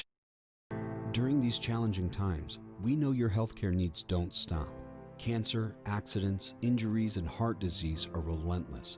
So we are relentlessly innovating to keep you safe, both virtually and in person. Connecting you with providers remotely, advancing clinical spaces, providing rapid and accurate testing, social distancing, and certified cleaning protocols. We are Auctioner, and we will not slow down. Auctioner Health, innovating healthcare. Gulf Coast Bank and Trust is a local bank with a straightforward philosophy. It's about doing the right thing for our customers. Participating in our community with annual local fundraisers. Offering individual attention in a modern banking atmosphere with a trusted local company. Gulf Coast Bank invested in technology with a local touch, giving our customers the power to bank anywhere, anytime. We're building relationships through personal service as the bank that cares about you. Gulf Coast Bank and Trust, the bank that cares about you. Our local nonprofits help build a thriving community for all, and now it's time for us to give back. So join us for 225 Gives on Giving Tuesday, December 1st, to build community and unite action. Learn more at 225gives.org. If I built a van, It would do more than haul. It would carry my entire business. I'd make it available in dozens, if not thousands of configurations. It would keep an eye on my fleet. In an eye out for danger. If I build a van, I'd make it available in diesel and gas. And I'd build it right here in South Carolina. Introducing the all-new Sprinter, starting at $33,790. Built in the USA. Mercedes-Benz. Vans. Born to run. T-Bob Abear here with breaking news. Front to Back Boat Services is the shop to upgrade your boat tech this fall. With not one but two NMEA certified techs, who better to install your Panoptic sonar, your HD displays. You want to see the fish under the water before you even cast? They have that. Trolling motor you could control with your iPhone? They have that. So what are you waiting for? Get into Front to Back Boat Services right now. Upgrade your boat tech. Make your boating dreams come true. Front to Back Boat Services. I've been doing business with Luba for 25 years. They're dependable, trustworthy. It's just the attention to detail with our clients. Our folks have years and years of experience. They're highly trained professionals. But many companies have that asset. What I'd like to think makes Luba a bit different is that we use those talents in a way that truly is dedicated to serving the needs of the folks who depend on us. Toyotathon is happening now at Corval Toyota in Opelousas. Get a 20 Highlander for $4,600 off of MSRP. So come on down to Happy Town for Toyotathon. That's Corval Toyota in Opelousas. Happy Town. Hey, it's Matt Moscona inviting you to join us for Tuesday's AFR, presented by Insurance Network of Louisiana. We'll have the latest on LSU Bama as it pertains to COVID. Also, Larry Holder joins us and we'll chat with Rohan Davey. Join us 3 to 6, 104.5 ESPN Baton Rouge.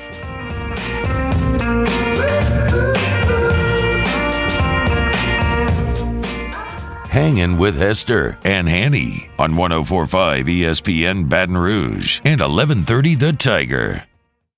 First class. I want a seat in first class where I was booked and ticketed over a month ago. Second class. That no man should be subjected to the indignity of being labeled or treated like a second-class citizen. And no class. My life had become like school on Sunday. No class. I'll tell you what then. Why don't you call me sometime when you have no class? First class, and class, no class, brought to you by Relief Telemed for businesses with frequent interactions with the public, like restaurants and retail stores, service-based businesses that can't afford to shut down or send employees home. Relief's COVID mitigation platform takes the hassle, chaos, and stress out of having your employees tested for COVID, and the process starts with a video visit with a physician. It ends with a custom action plan for every employee. Through a dashboard, you know exactly when your employees can come back to work, and they offer both on-site and off-site testing options. And you know, as much as it pains me to say, hey, we're dealing with COVID again. Yep. So if you're trying to make sure who can come to work and who can't come to work, Relief Telemed can help you out. No, without a doubt, starting to see a spike, obviously, and this is your doctor's office delivered. I can't stress enough, during this very difficult time, we understand the revenue's all over the place. You cannot have missed days or as little missed days as possible, and Relief Telemed can get that done for you. They got it done for me and my business up in North Louisiana. They've got it done for LSU Alexandria, and the Santa Ana School District in California, because we missed a lot of days during this pandemic. No more missed days, or at least as little as possible. Like I said, Relief Telemed can get that done. ReliefTelemed.com. All right, Hunt Palmer, we'll let you go first. First class. I got a feeling it's going to be golf heavy. There's some golf. Okay. There is some golf. It's not all golf, but there is some golf, and we're going to start with golf. The Masters is one with just a ton of grand traditions. It's what makes it unique in the golf scene, and one of those traditions is the ceremonial first tee shot that players like Arnold Palmer and Jack Nicklaus and Gary Player have participated in for a very, very long time. And yesterday, they announced that they'd be adding someone to the ceremonial first tee shot, and that will be in the 2021 Masters. And we all know that Augusta is the most exclusive golf club in the country, and that exclusivity and some of the things that have gone on there have been maligned over the years and have led to some protests and some issues and some stories, and it hasn't been a great history at times. But they made a great decision yesterday that Lee Elder is going to be joining Jack Nicklaus and Gary Player in the next Masters in ceremonial first tee shot. Lee Elder was the first African-American to play in the Masters in 1975, And in addition to allowing him to participate in that tee shot, they're awarding 2 scholarships to Payne College, which is in Augusta. It's an HBCU that'll go to a men's golfer and a women's golfer on the Payne College golf teams. One issue with that is Payne College doesn't have a women's golf team. Gus is going to fix that. They're fully funding the entire thing. We're talking about cutting sports. Augusta National said, we'll just pay to fund the entire women's golf program at Payne College, start it up, and we'll give one of them a scholarship to move forward. That's a great move by Augusta yesterday in its first class. They just made a golf team. They did. Amazing what you can do. Very nice. Very nice. Mr. Hester, first class? First class for me goes out to rookie first-round quarterbacks. Of course, we're talking about Sir Joseph Burrow, we're talking about Tua Tagovailoa over the last couple of weeks, and Justin Herbert of the Chargers. We were told all offseason, looking at you, Billy Polian, that rookie quarterbacks were going to struggle. And I laid it out there. I felt like these quarterbacks were different. Now, I was wrong on Herbert. Herbert is playing much better than I thought and a lot faster than I thought. But these rookie quarterbacks did not allow not having an offseason to affect them. They have gone out there and not only played like serviceable, but they are playing extremely well. And Tua, it's a very small sample size, but last week against a good Arizona Cardinals team, a team that had given up the least amount of points in the NFC, we've seen Herbert be able to lead his team. Not been able to finish quite yet, but he's gotten out to big leads against some really good Super Bowl MVP quarterbacks. And then Joe Burrow with that offensive line, it has been nothing short of amazing what he's been able to do. So good on you, rookie first-round quarterbacks, taking what looked like a very bad situation because you didn't have OTAs, you didn't have mini camps, and you turned it into a positive, and you're playing your butts off. My first class goes to Joe Flacco. Whoa. No. Joe Flacco last night. Hang on. No. You have to listen to the whole thing, okay? Don't be a hater. Joe Flacco last night went by Joe Montana on the career passing yardage list. Joe Flacco is now thrown for just under 41,000 yards, about 200 yards more than Montana. Now, why do I bring this up? I bring this up, it's a little bit tongue-in-cheek, because you have to take pro football statistics with a grain of salt. When we have baseball records that are broken, we tend to know the numbers. You know, when Hank Aaron goes by Babe Ruth, we know it's 714, and we know he ends up at 755. And when Pete Rose goes by Ty Cobb, and when Cal Ripken goes by Lou Gehrig, we know what those numbers are. When Kareem went by Wilt, we understand this is the ultimate. These are the all-time greats of the sport, because baseball has changed the least of all three. Basketball has changed some. In 10 years, we may not recognize the three-point records, but for now, it's still very much the same game, all-time records-wise, but football is not. Would it surprise you if I told you that Kerry Collins has thrown for more yards than Joe Montana? That Carson Palmer has thrown for more yards than Joe Montana? That Matthew Stafford, who is still playing in the league, has thrown for more yards than Joe Montana? I'll give you one better than that. Vinny Testaverde has thrown for almost as many yards as Terry Bradshaw and Roger Staubach combined. And the coup de grace. When you look at all-time passer ratings, Aaron Brooks, yes, the Aaron Brooks that played for the Saints, the guy that threw the ball backwards, okay, has a higher all-time passer rating than Johnny Unitas. So before you freak out on Joe Flacco going by Joe Montana, understand that at the top of any passer lists that are in the top 30 or so, you're going to see names like Dave Craig. You're going to see names like Steve DeBerg. Jay Cutler has thrown for more yards than 12 Pro Football Hall of Fame members. Yeah, with bad body language every single time. Don't care. So when you look into the into the top passer ratings and the yardage of all time, know that Ryan Fitzpatrick has thrown for more yards than either Steve Young or Troy Aikman. Relax. Nobody thinks Joe Flacco is better than Joe Montana. Nobody you didn't ask me. No, I wasn't talking to you. I have an audience out there somewhere listening to me, Hunt. We don't think that Ryan Fitzpatrick is better than Steve Young. It's accumulation. The game has changed from the 80s to the 2020 season, believe me. So, congratulations to Joe Flacco. Joe Flacco will have made 9 figures playing this sport. Got a Super Bowl ring. Got everything. Yeah, we know he's got a Super Bowl ring. And now he's thrown for more yards than Joe about Montana. But nobody thinks that Joe Flacco is better than the 10 Hall of Fame quarterbacks that he's thrown for more yardage than. So first class. Hey, you had a good night. I just completely threw Hester off his game. Joe Flacco. I'm still not sure he got what I was trying to go yeah, for. I did. I'll go All right, second class here. I do this just about every time they throw a major at us, and I'll do it again this time because it's good with a chance to be great. I don't think anybody would even argue that Rory McIlroy's career to this point has been good, but it's got a chance to be all-time great in a couple of days because he's the only guy in the field at Augusta who has a chance to complete the career Grand Slam. Rory's had his chances. We know he famously snap-hooked it into the cabins on 10 and shot a horrendous second 9 after he led at the turn on Sunday. And those demons can stay with you, but he's won a couple of majors since then, but has never won at Augusta. And I don't know that I'll pick him to win this weekend at Augusta, but I will throw this nugget at you.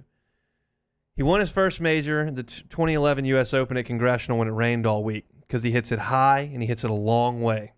He doesn't need it to roll at all because he just flies and carries all the way. And it's supposed to rain a lot this week at Augusta, and it may be soft and it may play long, and that may eliminate some guys from the field. It may not because guys like Mike Weir and Zach Johnson have won at wet Augustas too. But Rory's a guy whose game suits a long, soft course, and that's what we're going to see this week. And if he wins Masters in the green jacket this Sunday, he will complete the Grand Slam, and that would be second class. Explain to me in 30 seconds or less how a golf course can play longer when it's playing softer.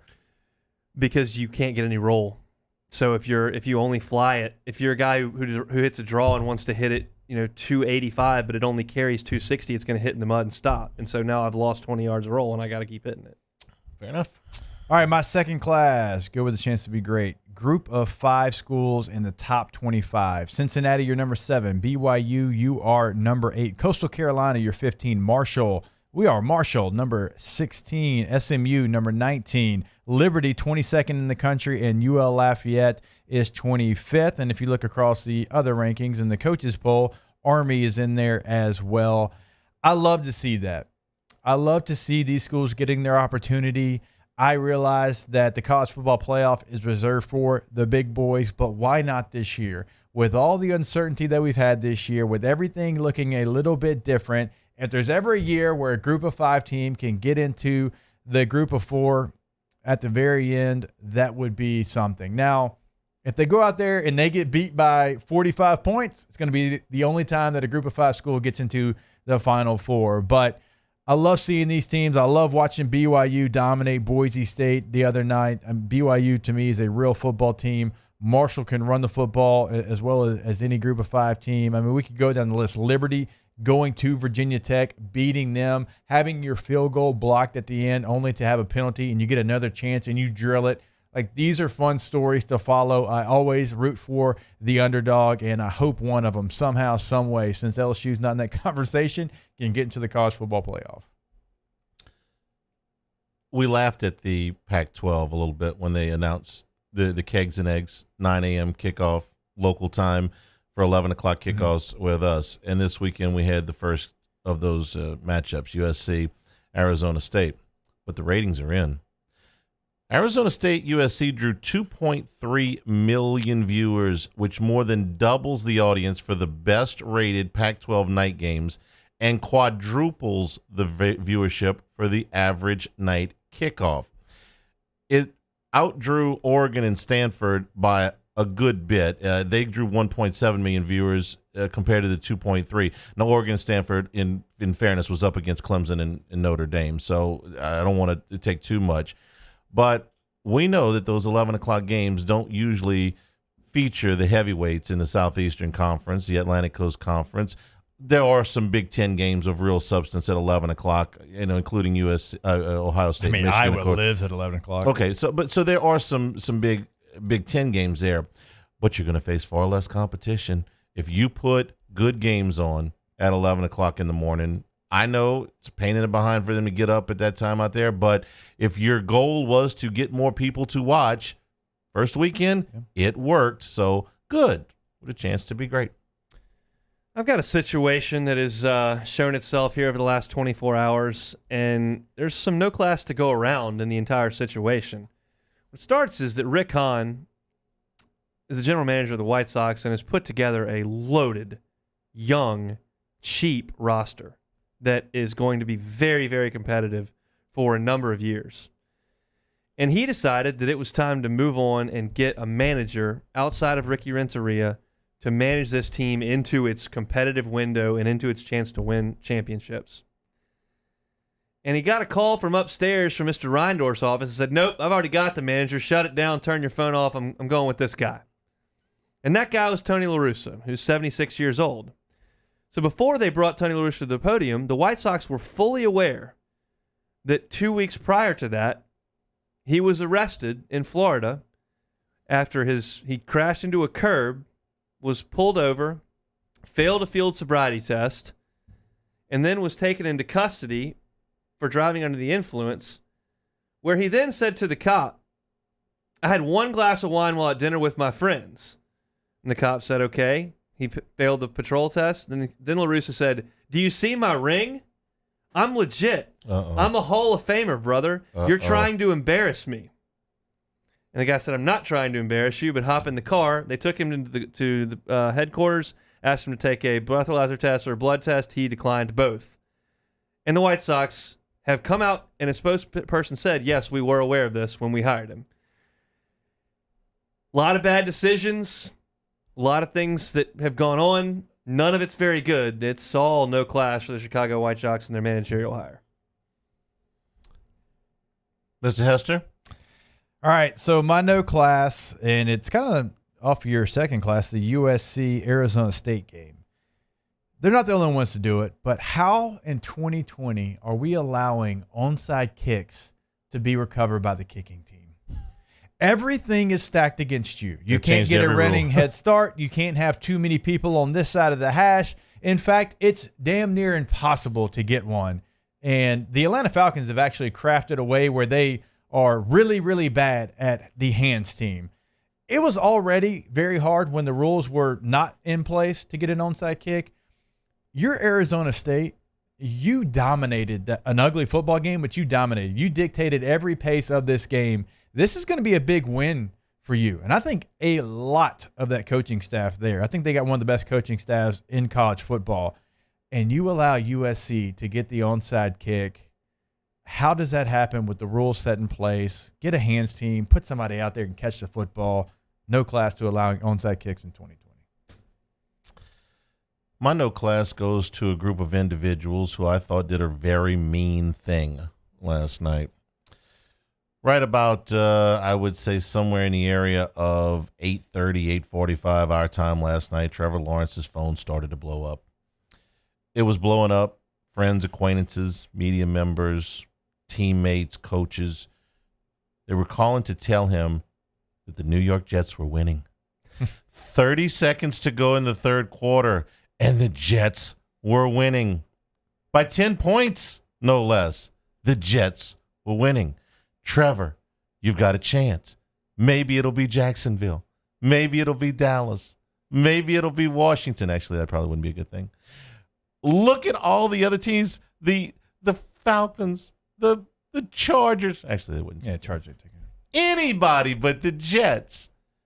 And they just taunted him.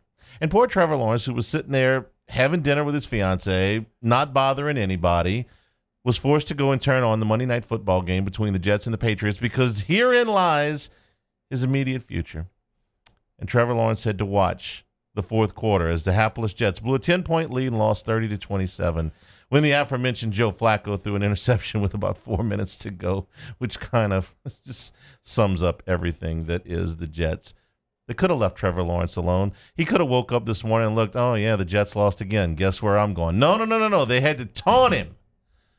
It's just mean-spirited, man. Guy's looking at real estate out on Long Island. Trevor Lawrence's friends, you got no class. So the Jets have at LA Chargers, Dolphins at home, Raiders at home, at Seattle, at LA Rams, Browns at home, at the Patriots. Any wins in there? The Chargers will find a way to give it to you if you let them. Just At the Patriots? Yeah. They probably have to win 2 to lose the pick. I think Jacksonville's going to fall backwards into 1 before. Jacksonville's trying not to. I mean, they are. They got a beaver playing quarterback right now. Somebody in the Jets front office called down the sidelines last night and said, "Somebody tell Flacco to throw it to the other team before you screw this up." No first class, second class, no class. Brought to you by Relief Telemed. Hangin with Hester and Hanny, 104.5 ESPN Baton Rouge. Hangin with Hester and Hanny. GoTro's Outdoor Power. You know, if you're thinking about getting into one of the SCAG units, whether it be residential or commercial, we'll tell you that even if you're not thinking about property maintenance and mowing your grass at this time of year, we'll tell you that the mowers in a lot of cases are a lot like cars. As you get towards the end of a model year, there are deals to be made on the outgoing models to make room for the new ones. So with that, plus 60 months interest-free financing, plus free delivery, now might be the perfect time for you to get into a new SCAG unit. Go check them out. The Turf Tiger, the Tiger Cat, the Patriot, the Freedom Z, the Cheetah, the Liberty Z. They've got it all on their showroom. Airline and Industrialplex in Baton Rouge, Airline 74 in Gonzales. Also, GoTrosOutdoorPower.com. You can check out all their SCAG power equipment. Remember, free delivery in the state of Louisiana. So even if you're not here in the Baton Rouge area, they will deliver your SCAG power equipment to your door. Again, GoTrosOutdoorPower.com. That's GoTros. We make it easy. We opened up the playbook and expanded our coverage. Listen daily in high definition on 98.1 HD2. We are 104.5 ESPN Baton Rouge.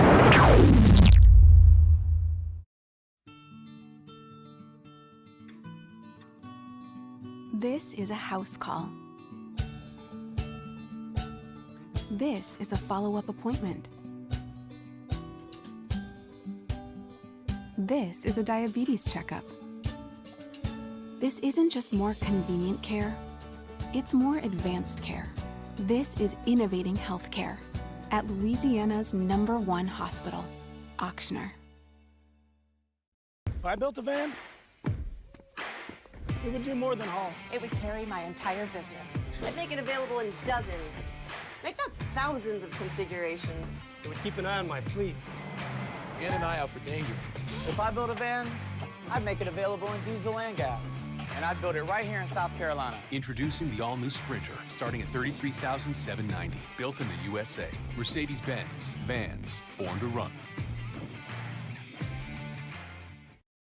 Gulf Coast Bank & Trust is a local bank with a straightforward philosophy. It's about doing the right thing for our customers. Participating in our community with annual local fundraisers, offering individual attention in a modern banking atmosphere with a trusted local company. Gulf Coast Bank invested in technology with a local touch, giving our customers the power to bank anywhere, anytime. We're building relationships through personal service as the bank that cares about you. Gulf Coast Bank & Trust, the bank that cares about you. Are you a licensed contractor? There's lots of good contractors in Louisiana doing work the right way, but unfortunately, too many unlicensed contractors are working outside the licensing requirements. Working as a contractor in Louisiana requires a license for the company doing the work. The Louisiana State Licensing Board for Contractors wants to help you get licensed to allow you to conduct work legally. It's not difficult to get the license. We can help you. Go to lacontractor.org for more information. Licensed contractors, it's the law. Gulf Coast Office Products is a nationally recognized Savin office equipment dealer based right here in Louisiana. Over 100 employees strong, Gulf Coast has the boots on the ground to support all vertical markets, from education, engineering, legal, and finance. With the latest in office technology, from desktop to production segment units, Gulf Coast and Savin have the perfect fit for you. Call 225-756-2644. That's 756-2644 for Gulf Coast Office Products. At All-Star Toyota, you get it all. If you're in the market for an all-new Toyota vehicle, come see our friendly and knowledgeable sales team at All-Star Toyota. Located in Baton Rouge at the corner of Airline and Goodwood, we've been serving our community since 2005 by offering a large selection of new Toyota cars, trucks, and SUVs. Get behind the wheel of your dream car and take a test drive at All-Star Toyota today. Join us for a Tuesday edition of Jimmy Ott's Game Time. We're live from Doe's Eat Place on Government Street beginning at 6 p.m. So come see us and have some world-class steak or listen here on 104.5 ESPN Baton Rouge. Hangin' with Hester and Hanny on 104.5 ESPN Baton Rouge and 1130 The Tiger. And we are brought to you by Hungry Howie's. That's correct. I brought pizza before you came. You missed the first hour. I brought. You did. I brought the. I missed half of the first hour, but I wouldn't be surprised in this place if it went that quickly. So Listen to these flavors: butter, Cajun, butter cheese, garlic herb, ranch. Those are the flavors you can put on your flavored crust pizza from Hungry Howie's. Best deal in the game is your 3 medium one-topping pizzas for just $15. You can pick up a large one-topping for just $8. Hungry Howie's. Right there on Nicholson, just south of LSU's campus. HungryHowies.com. Download the Hungry Howie's app. You can set your delivery time, set your pickup time, customize your pizza all on that app, and they'll have it ready for you with that delicious flavored crust. Make it part of your dinner plans tonight. Make it part of your football watching plans this weekend. Hungry Howie's bringing you Hanging with Hester, Hanny, and Hunt every Tuesday and Thursday. as we wait for the results from the virtual owners meetings today in the NFL that are going to, we think, give us a little bit of an idea what they are going to talk about as far as the postseason contingency plans. The news in the NFL about Ben Roethlisberger has been making the rounds. He's placed on the reserve COVID list today, although this is through a contact tracing deal, and they are optimistic that he'll play against the Bengals on Sunday. But he's also hurt both of his knees, and so the running question on the national shows is how worried should the Steelers be? Jacob, you played against or in the same games with him. I know you're on the same side of the ball, but you know him a little bit. I've watched Roethlisberger his entire career. I think most people are familiar with all of the path he was here as a collegian, and he's such a big person. Yes. But he has absorbed more punishment, I think, than any player I have seen, maybe since Earl Campbell. I used to think that Earl Campbell he took so many hits, and it seemed like there were times where he went out of his way to take the hits when he could have avoided them. People got on Franco Harris at times in that same era because he would avoid some of the hits, but Franco can still walk, and Earl, God bless him, physically is just a mess. And I wonder, and I watch Roethlisberger, and I see shot after shot after shot that he takes, and you wonder, like, man, just kind of like Rocky at the end, just stay down, man, just stay down. You wonder, I'm scared to death that Roethlisberger is going to wake up as a 50-year-old man and not be able to walk. But he's still up right now, and the Steelers are the best team in football, had the best record in football. His 17th season, and I know he's missed a couple, but he has taken some absolute shots because he is so good at standing tall in the pocket because he realizes he's a bigger quarterback and he can probably absorb some of those more than other quarterbacks can, especially when he was a younger player. He knew that he could take the hit, and he would stand in there as tough as anyone that I've ever seen. I mean, we played him in the playoffs for 1 year, and we had Eric Weddle come right up the middle, untouched, and hit him right in the chest. But Big Ben stood tall and delivered an absolute missile to Heath Miller, the tight end. And I was thinking to myself, how in the world did he not flinch, did not move, stayed in the pocket? But that's who he was. And he knew he was bigger than Eric Weddle, and it was going to hurt, but he was going to be able to stand tall and deliver that pass. And he's done that his entire career, one of the best, Hall of Fame careers, in my opinion. When you look at his resume, I mean, almost 60,000 passing yards, almost 400 touchdowns. We know the Super Bowl championships that he's had, multiple there, all the accolades, right? It's one of the more impressive careers, but I'm with you. Like, what more does he have to prove? One, how much longer is he going to do this? And you never want to tell a guy to retire, especially he's playing at a pretty high level, but I'm with you. How many more of those can he take? When you said that he's taken as big a beating as anybody you can remember since Earl Campbell, I start rolling through my brain. I can't come up with a better example than that. I mean, obviously, David Carr got killed for a couple of years in Houston, and Cam's taken some shots in here. And the other thing that I thought of was how clean Drew Brees has stayed for as long as he's been in the league. Just because they play so differently. Brees is going to get it out more quickly. He's going to get out of bounds. He's not going to stand in there and deal with, I mean, not that he wouldn't deliver the pass on time, but he's made a living staying pretty healthy because of the offense and his decision-making. Yeah, Roethlisberger has hung in there. When I say the biggest beating, I don't mean over the short term. I mean over the long. Yes, for 5 years, David Carr was pulverized, and Cam has certainly taken the beating over the 10 years that he's been in the league. This is 17 for Roethlisberger. And there are times where he could throw the ball away or get rid of it. Dan Marino was a very big man as a quarterback, but he had a quick release. He couldn't move very much at all, but he didn't have to because he got rid of the football. Tom Brady. Roethlisberger can do that, but there are times where he hangs in there with guys hanging on him, and it just seems like he takes 3 or 4 extra shots per game than he has to, times 16, times 17, plus playoffs, and it's just like, man. He was mic'd up one time. This is probably 2013, 2014, somewhere around that time period. He was mic'd up, and he took a hit from a Bengals player, and he starts to go, and then he just can't breathe, and he goes, oh, Jesus, Mary, and Joseph.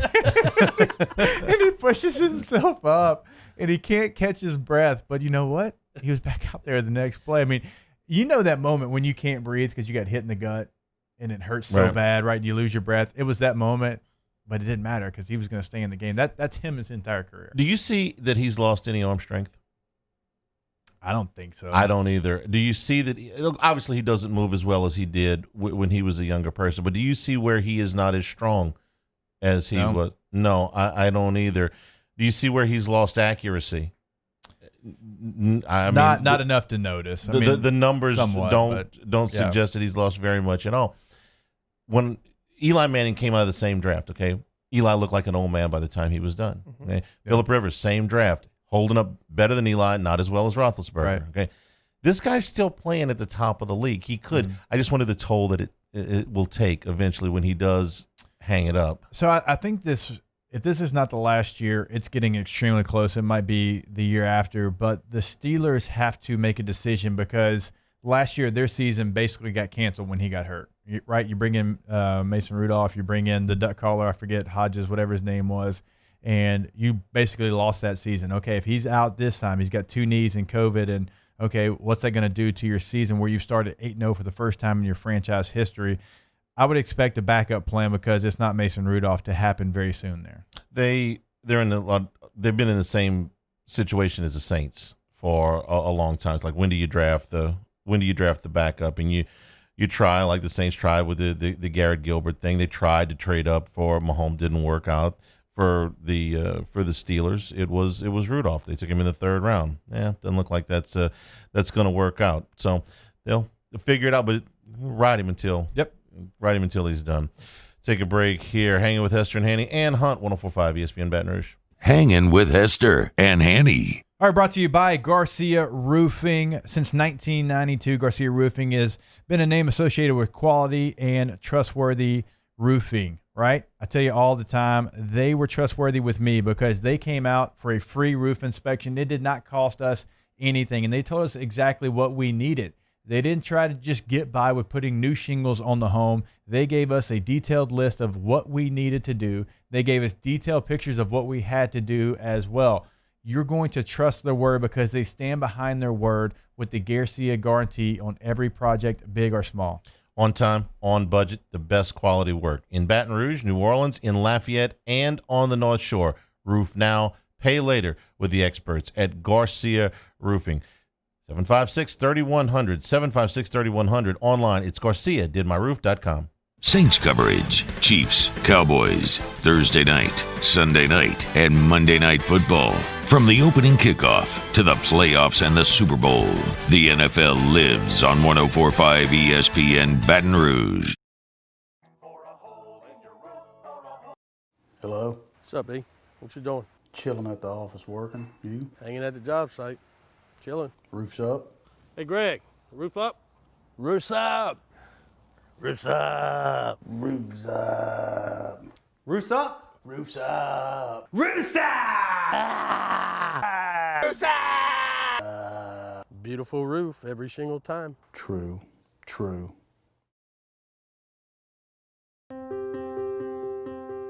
This isn't just another day. It's so much more. Kelly's life was put on hold when her auctioneer primary care doctor discovered a rare blood disorder. Her doctor connected her to an auctioneer care team of cancer, heart, and kidney specialists. With multiple primary care locations around Baton Rouge, same-day appointments, and online scheduling, we're relentless about keeping you healthy. Auctioneer Baton Rouge, innovating healthcare for Kelly. ServiceMaster Elite create clean, disinfected work environments. As a local business, we take pride in serving the New Orleans and Baton Rouge areas. Our cleaning protocols follow CDC and OSHA standards for healthcare settings, offices, senior living, restaurants, and industrial plants. Contact ServiceMaster Elite to get your operation ready for reopening with germ disinfection cleaning. ServiceMaster Elite, the trusted choice in professional cleaning since 1996. To all of our heroes working on the front lines of this COVID-19 pandemic, your bravery and selflessness represent the very best of us, and we want to say thank you. I'm asking everyone around the state to join me in celebrating the heroism of our healthcare professionals on the 19th of every month at 1900 hours, that's 7 p.m. Write a note of appreciation, make plans to donate to charitable organizations, or say a prayer. To learn more, visit 19thanks.org. Thank you, and God bless. Gulf Coast Bank and Trust is a local bank with a straightforward philosophy. It's about doing the right thing for our customers. Participating in our community with annual local fundraisers. Offering individual attention in a modern banking atmosphere with a trusted local company. Gulf Coast Bank invested in technology with a local touch, giving our customers the power to bank anywhere, anytime. We're building relationships through personal service as a bank that cares about you. Gulf Coast Bank and Trust, the bank that cares about you. T-Bob Hebert here with breaking news. Front to Back Boat Services is the shop to upgrade your boat tech this fall. With not one, but two NMEA certified techs, who better to install your Panoptic sonar, your HD displays. You want to see the fish under the water before you even cast? They have that. Trolling motor you could control with your iPhone? They have that. So what are you waiting for? Get into Front to Back Boat Services right now. Upgrade your boat. Coming up on Wednesdays Off the Bench, what's going on with LSU Bama? We'll give you the latest. Plus, we turn the page and preview the weekend of football that will be. Our guy Booger McFarland stops by, and we have a brand new edition of Would You Rather Wednesday. Off the Bench, 104.5 ESPN.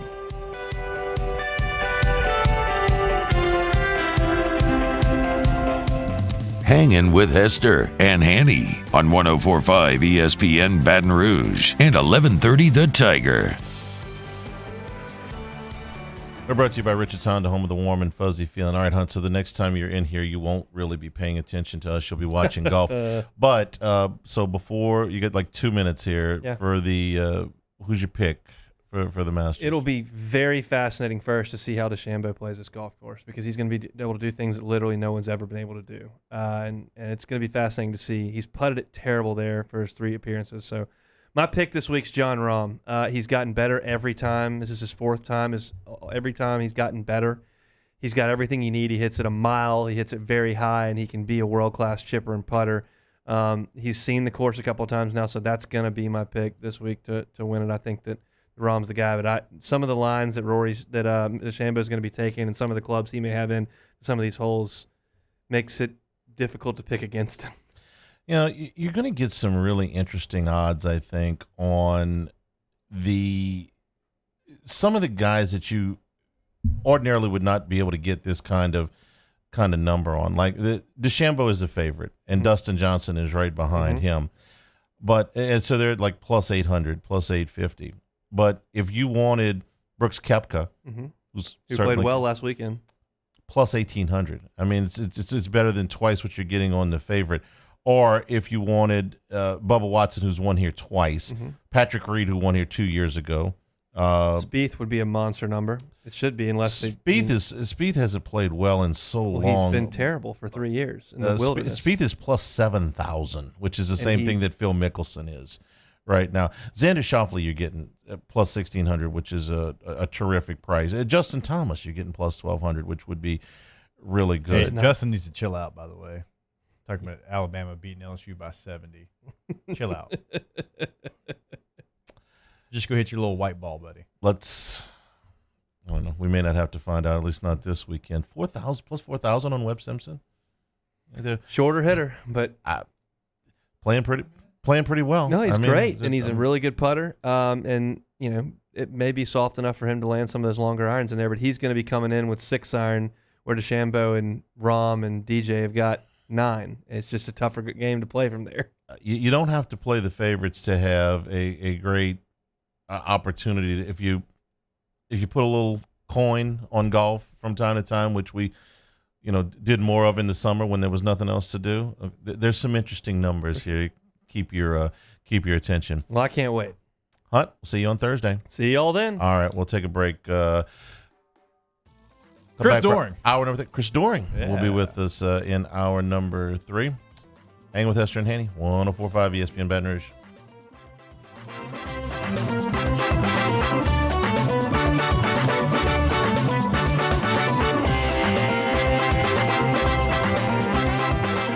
Hangin' with Hester and Hanny. I've been doing business with Luba for 25 years. They're dependable, trustworthy. It's just the attention to detail with our clients. Our folks have years and years of experience. They're highly trained professionals, but many companies have that asset. What I'd like to think makes Luba a bit different is that we use those talents in a way that truly is dedicated to serving the needs of the folks who depend on us.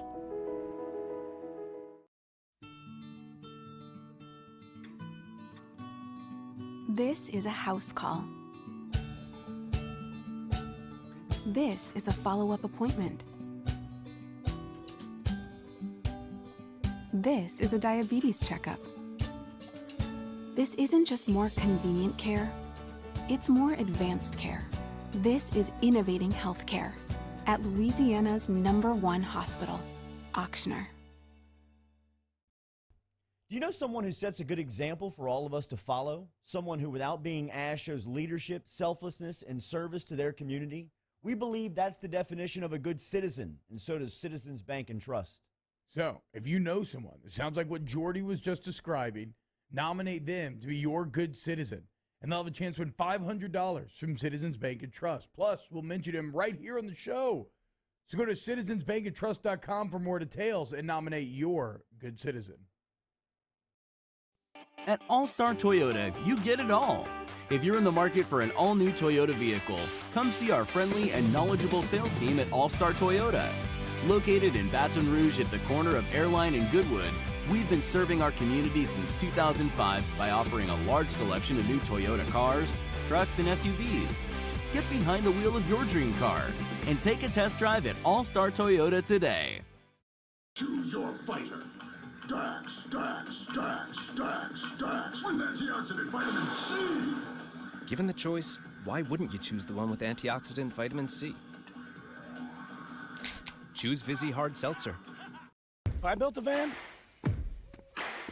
it would do more than haul. It would carry my entire business. I'd make it available in dozens, if not thousands of configurations. It would keep an eye on my fleet. And an eye out for danger. If I built a van, I'd make it available in diesel and gas. And I'd build it right here in South Carolina. Introducing the all-new Sprinter, starting at $33,790. Built in the USA. Mercedes-Benz. Vans. Born to run.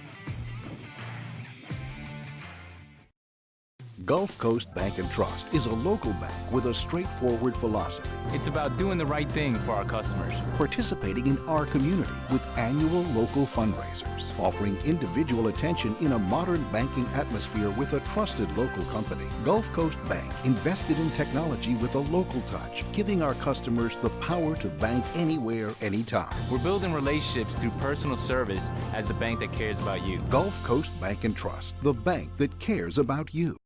Are you a licensed contractor? There's lots of good contractors in Louisiana doing work the right way, but unfortunately, too many unlicensed contractors are working outside the licensing requirements. Working as a contractor in Louisiana requires a license for the company doing the work. The Louisiana State Licensing Board for Contractors wants to help you get licensed to allow you to conduct work legally. It's not difficult to get the license. We can help you. Go to lacontractor.org for more information. Licensed contractors, it's the law.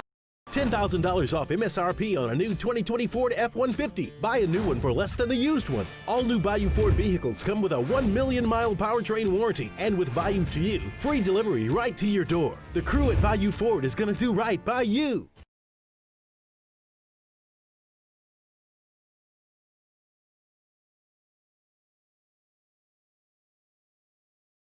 Callahan Injury Lawyers. This is SportsCenter. I'm Christine Lisi, developing story. The Steelers put quarterback Ben Roethlisberger and 3 other players on the reserve COVID-19 list today. They must be isolated for 5 days and are not permitted at the team facility. The players deemed high-risk contacts following the positive test of tight end Vance McDonald. He was placed on the COVID list yesterday. In addition to being on that COVID list, Roethlisberger also dealing with injuries to both knees. ESPN NFL insider Dan Graziano. As soon as Roethlisberger could be back at practice, would be Saturday if they have a walkthrough or a practice on Saturday.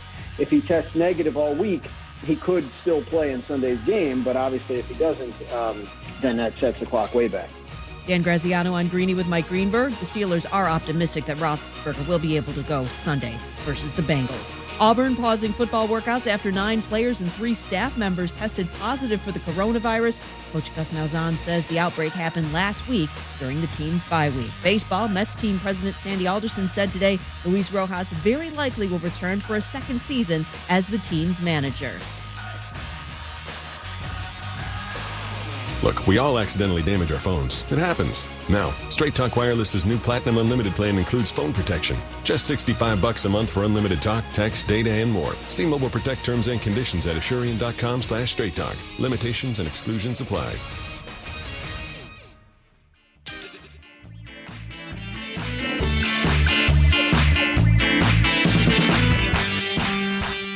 Hangin with Hester and Hanny on 104.5 ESPN Baton Rouge and 1130 The Tiger.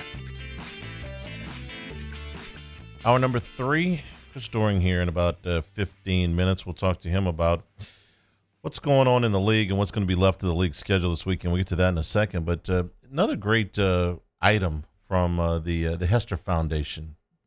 Thank you, Hanny. Yeah, unique item, I would say. We do. So the Hester Sports Foundation, typically once every month we try to roll an item out there. Instead of doing an auction where sometimes maybe everybody can't have the opportunity to place a bid and sometimes the numbers get a little crazy, we do raffles. And we have another raffle coming up, Tyrann Mathieu autographed LSU jersey, but it doesn't say Matthew on the back. It actually says Honey Badger on the back, and we all know him so well. We know him by both names, but Honey Badger.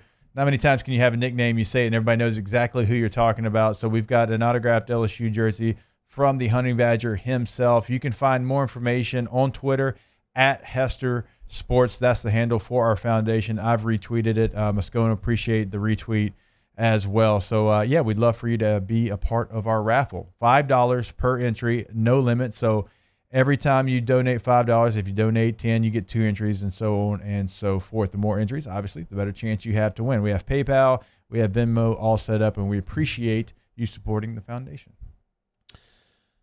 So Billy Lucci, who has been on this show, and others a number of times, Billy, who works for TexAgs.com, about as plugged in as anybody in the league. Yes. To the team that he covers. So he tweeted this out about an hour ago that he is fully expecting Texas A&M's game against Tennessee to be rescheduled for December the 12th, and that this would impact the Aggies game against Ole Miss next weekend as well.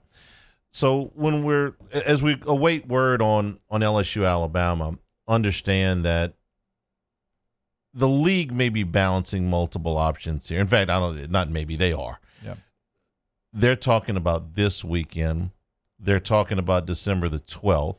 They're talking about December the 19th, which will be the SEC championship weekend as it's scheduled now. But I think we're coming to the realization that other games being played on December the 19th is probably not only likely, but maybe as close to a guarantee as you can get right now. So you could end up with a weekend this weekend. We've already lost Auburn and Mississippi State. We could lose LSU, Alabama. According to Billy Lucci, who we trust, Billy's really good. When you say he's locked in, that A&M and Tennessee will go by the wayside. Then that leaves you with only 4 games scheduled for the league this weekend if both of those games get canceled. And that puts CBS in a bind because they don't – I don't know which game they're going to get, but they're not going to get anything close to what they wanted. I mean, this was a unique opportunity with the Masters lead-in for them to have a primetime game that started at 5 o'clock and was – you know, when they put this thing together, when the Masters moved their times, he said, okay, what are we going to do if we're CBS with our SEC game of the week? Hey, we'll take LSU, Alabama, which we put in prime time most years anyway. It's a week later, so it's daylight savings time. So 5 o'clock kickoff is, you know, in the twilight, and it's all, for all intents and purposes, going to be a night game in Baton Rouge. Well, that looked just fine back in August. Yep. That was a really good idea back in August. Now you're going to be without many of your options. And frankly, I don't know what they're going to do. And maybe that's what they're trying to decide right now, because they got to put something there. They got to put something on television. And Sam Pittman, again, his second test did come back positive, so he will miss the game against Florida this weekend. I don't expect, because we haven't heard any, rumblings of Arkansas having a problem. It looks like it is Sam Pittman, and it's not a mass number of positive tests. So that's something to pay attention to. But also something to note is Auburn and LSU, 2 teams with big COVID issues, both coming off of bye week. Both were not necessarily in their pseudo bubble like they've been in for most of the season. A lot of guys probably went back home. A lot of guys went out and did things they normally wouldn't do when they're in season and not with a bye week. Well, didn't they trace at least some of this back to Halloween, which was the day Apparently, that they actually played? Reports are there was a Halloween party after the Auburn game that players went to, and they can trace it back to that. Didn't I say back when everybody's going back to campus and they're gonna keep them as bubbleized as they can? Mm-hmm. College boys like college girls, and they go to parties so that they can mingle. You ain't ever stopping that. You're just not. Yeah. I mean, you can do everything you want. They're college kids are going to go out. I mean, you've kept them as they've done a really good job. You've kept them about as sequestered as you can over the last 8 months. They're tired of being cooped up. So anyway, it leaves CBS with, it will, if this all comes out, with the best game on their board would be Florida and Arkansas. Yeah, by far. Your choices would be South Carolina, Ole Miss, which is a pair of 2 and 4 teams, Vanderbilt and Kentucky, which is a winless team against a 2 and 4 team, and Georgia against Mizzou, which is a ranked team against a 2 and 3 team. Georgia's not ranked as high as Florida, and Arkansas is better than Missouri, has a better record than Missouri. So I don't know if they're going to go try to buy Arkansas, Florida from ESPN, but I'm sure that they're trying to schedule this out as far as they can. Say, okay, we move this here, then what? We back this game out, move it into this slot. What are you going to do on SEC championship weekend? What time would you play that weekend? I mean, all of this is into consideration. I actually think, by the way, Florida and Arkansas might be a better game than the point spread says, just because of the way Arkansas plays till the very end. But, there's no guarantee they can get that game. We might be watching reruns of The Young and the Restless after the Masters. I mean, they might not have any options, Hanny, because there might not be enough games to pass around. And ESPN might say, no, we got slim pickings too. You ain't taking that game. The difference is that ESPN can go and plug into some of these slots games from other leagues. CBS doesn't have that option. So I'm thinking that the league is going to say, well, we really need to accommodate CBS here. And ESPN will probably say, well, okay, what do we get in return? I would imagine that somewhere there's a great big old board that they're they're just moving games around. We used to do this all the time when we had multiple commitments to multiple games. We do it all the time, with LSU when you have basketball and baseball, basketball and women's basketball, baseball is I think 1 or 2 weekends a year where we end up with all 4 sports going at once. You have to move things around. You have to do that with tournaments. And hey, what if they win? What if they lose? I used to drive our traffic department nuts, still does. They have to do for contingencies. Well, imagine trying to do that, 6 weeks out? Something along those lines? And another game that potentially, CBS maybe sort of kind of could find a way to be able to air maybe one of the service academies because they do have a contract with Army Navy at the end of the year. A reminder, Air Force and Army did get postponed. Tulsa at Navy got postponed last week, so they're dealing with kind of some own issues. Now, I don't know what they look like for this week, but even some of the service academies right now have their own issues. I do believe that Army is playing Tulane this weekend. They're supposed to. That's what I'm saying. Right. Their own schedule to play, but maybe they can dip into that. I know there's the CBS Sports Channel. They've got a ton of other conference games. Maybe they can find a way to air that. This is what they're tasked with. And if you want to get the season completed, these are the things that you're going to have to work through. This is why what's happening in college football right now is exactly why the NFL owners today are going through contingency plans. What happens if we lose any more games? And at some point, the league may have to just say, you know what, that game's not going to get played. And it's going to cost everybody money, and it's not what you want to do. We used to deal with this in baseball at a much, much lower economic scale. Yeah. You'd say, well, what if you cancel this game in February? Put it in Right. March. What if you cancel a game in March? Put it in April. If you cancel it in April, put it in May. What if you cancel it in May? Uh-oh, we're out of calendar. Yeah. So maybe you only play 56. Maybe you only play 55 or 55 or 54. Except in football, it's way, way more magnified because it's a lot more money. But they will do everything they can. They'll move it around on December the 12th. They'll move it around on December the 19th as best they can. Get some other games in, and at some point they may have to look at it and say, somebody's got to take a hit here. Somebody's not going to have. That's game. what's going to happen. Somebody's taking a hit. Somebody's not going to have a game that they were going to have, and it's going to end up with somebody saying, "Oh crap." They're still trying to figure out how much money they lost in the spring. Yeah. Have you seen final numbers on last year's SEC Network revenue distribution? I haven't. No. All I know is it's going to be less than what they thought it would be before this thing was put into motion. Well, that's what they're trying to figure out. That's why we don't know anything yet. As soon as they find out, they'll let us know. But they got to start moving trucks tomorrow, so we'll know something.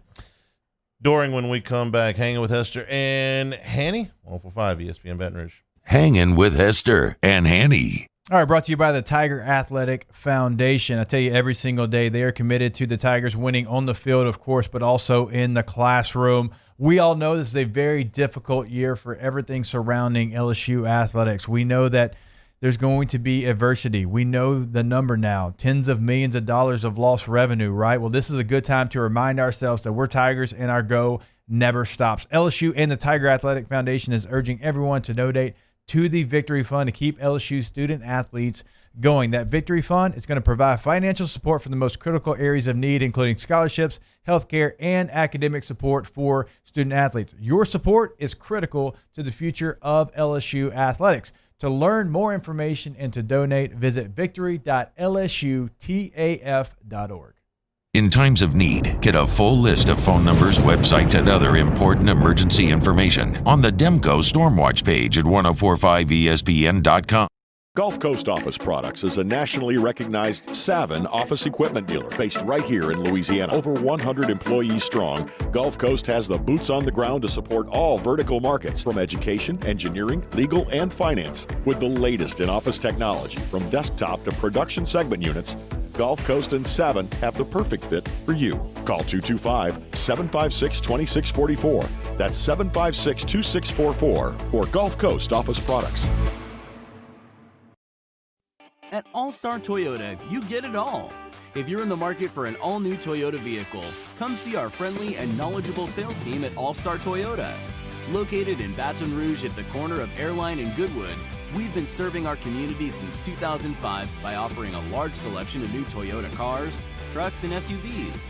Get behind the wheel of your dream car and take a test drive at All Star Toyota today. This isn't just another day. It's so much more. Kelly's life was put on hold when her auctioneer primary care doctor discovered a rare blood disorder. Her doctor connected her to an auctioneer care team of cancer, heart, and kidney specialists. With multiple primary care locations around Baton Rouge, same-day appointments, and online scheduling, we're relentless about keeping you healthy.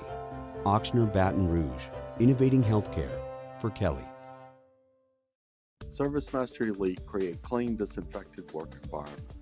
As a local business, we take pride in serving the New Orleans and Baton Rouge areas. Our cleaning protocols follow CDC and OSHA standards for healthcare settings, offices, senior living, restaurants, and industrial plants. Contact ServiceMaster Elite to get your operation ready for reopening with germ disinfection cleaning. ServiceMaster Elite, the trusted choice in professional cleaning since 1996. To all of our heroes working on the front lines of this COVID-19 pandemic, your bravery and selflessness represent the very best of us, and we want to say thank you. I'm asking everyone around the state to join me in celebrating the heroism of our healthcare professionals on the 19th of every month at 1900 hours, that's 7 p.m.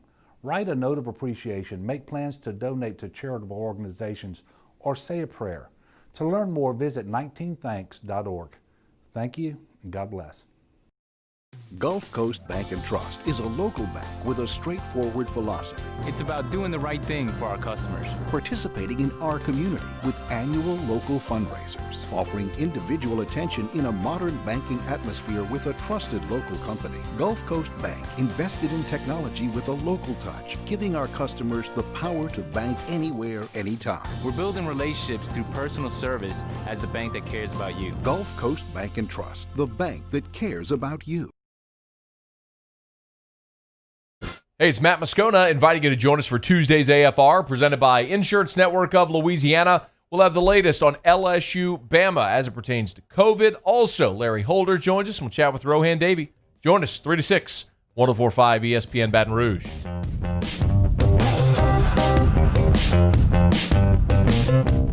Hangin with Hester and Hanny on 104.5 ESPN Baton Rouge and 1130 The Tiger. We are brought to you by Richard's Honda, home of the warm and fuzzy feeling. Chris Doering from the SEC Network is with us. Chris, good afternoon. Good afternoon, boys. How we doing? You were never nervous at 14-0, were you?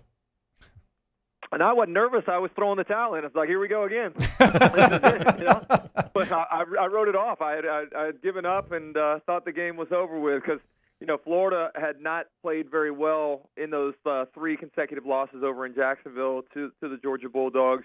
Last year was just a straight choke job in the first 3 quarters. And then, you let Zamir White go 75 yards on the first play. You leave guys wide open in the middle of the field. And you're making a lot of mistakes again. I thought they were playing tight, but Florida didn't really panic. I give them a lot of credit offensively for sticking to the game plan that I thought was tremendous and isolating some mismatches with running backs on linebackers in coverage.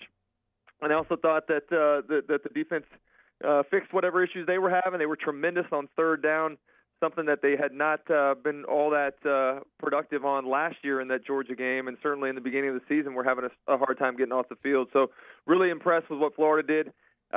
People are out there, kind of trying to take away from the win. A lot of detractors saying that Georgia was down on defense, and obviously there were a lot of players missing. But I thought Florida went after some of Georgia's best players. Tyson Campbell got victimized on 2 touchdown passes. He's probably their best corner, best cover man. Florida went after Monty Rice in coverage a couple times, took advantage of Nakobe Dean. So I thought the game plan was great, and the execution was even better with the accuracy of Kyle Trask and the running backs making a lot of catches out in space down the field. CD, they can complain all they want, but the Georgia defenders that missed the game didn't have a damn thing to do with Georgia only having 277 yards of total offense. when Florida's playing at their highest level on offense, they're as good as anyone in the country. But if their defense does what they did, and I know Georgia's got offensive challenges, I understand that, but holding any team to 277 yards, and that's after giving up 75 yards on the first play, that's a dominating performance. Yeah, think about that. You're talking about 200 yards of offense for the final, 59 minutes and 45 seconds or so. Right. I mean, it's a pretty impressive task for Florida's defense, and they've come a long way. I think as much as, I was worried as a Florida guy when the Missouri game got postponed. I thought that they might lose the rhythm on offense. Remember, that was after the Texas A&M game. It actually ended up being a blessing in disguise. I think Florida got to get healthy on the defensive side. Todd Grantham got to get his guys together and get them tightened up on some of the details that were slipping. And I think they're rounding into form now. With that being said, I got to look at it with a critical eye, as the coaches have to look at it with a critical eye.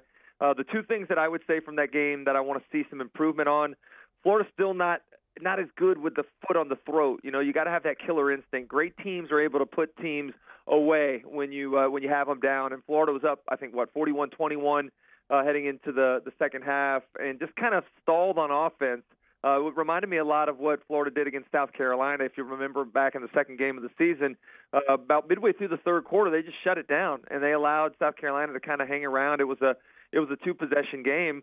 And that's what we saw in this one. I mean, the other thing I talk about is the guys running wide open in the secondary. There were probably 5 or 6 different times where big plays were there to be made that they just didn't take advantage of, either because one of the quarterbacks overthrew a receiver, or a receiver dropped a wide open pass, or there was just some little thing that was off. So Florida, I don't think they've solved every issue they have in the secondary.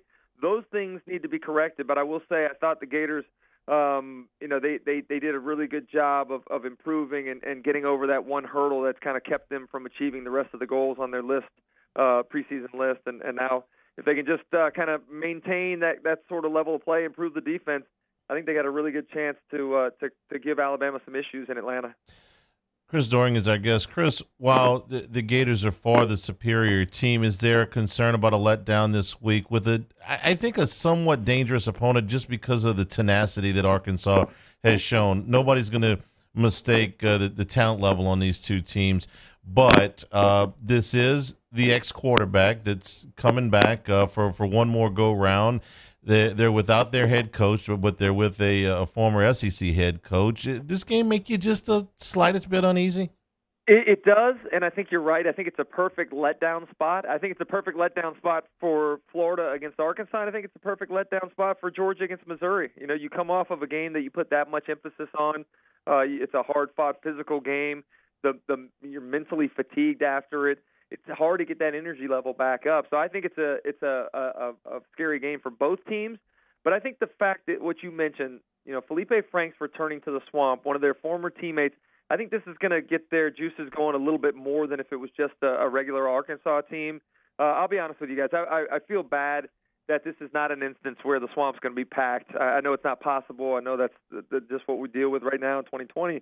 But I would love to see the Florida reaction to Felipe Franks returning. I think Florida would cheer Felipe for his contributions in time here. He was up and down. There was a love-hate relationship with the fans at times. But really, I think this has worked out the best for everybody involved. Kyle Trask has embraced the role here. Florida's loving him. Felipe goes to a situation in Arkansas where, I think they're appreciating what he's doing, and he's playing at a much higher level. This was a guy that at Florida had a 2-to-1 touchdown to interception ratio. This year, he has really done a nice job of protecting the football and not turning it over like he seemingly did all the time when he was playing for the Gators. 14 touchdowns and only 3 interceptions. So I think it's worked out for everyone, and I hope that the Florida fans that are in attendance on Saturday make sure that they show a lot of love to Felipe and what he's been through and what he did for Florida when he was here. Well, I don't know about a full Swamp. I know that's not possible, but how would you feel about playing an hour earlier on CBS or maybe a spot open? It makes me sad to think about, actually. I was really looking forward to that doubleheader, little Masters coverage into the Alabama-LSU game, and I guess that means there's not a definitive answer, but I know in talking with some folks earlier today, it didn't sound like it was all that promising. So I hope that there's a way to make it happen.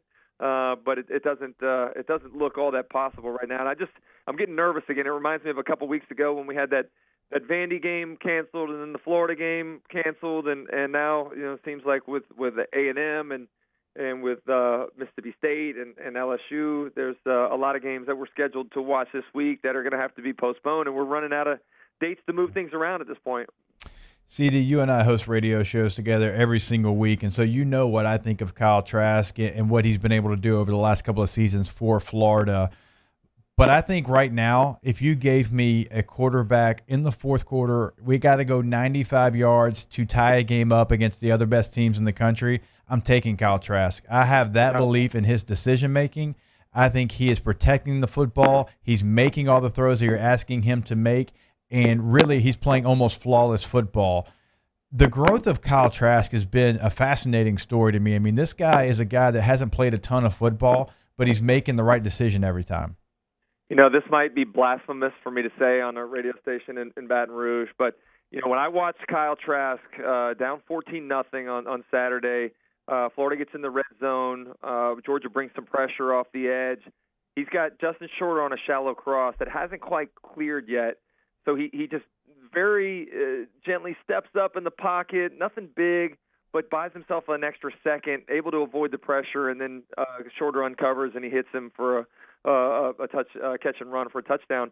It just reminds me so much of Joe Burrow, and Joe Burrow's feet, I think, was one of the aspects that made him so successful last year. I mean, there's so many different things that we can compare, and I don't think Trask is on that same level yet. I mean, I think that there's so many parallels in terms of the improvement from junior season to the senior season that we experienced with Burrow, and the same thing with Kyle Trask now.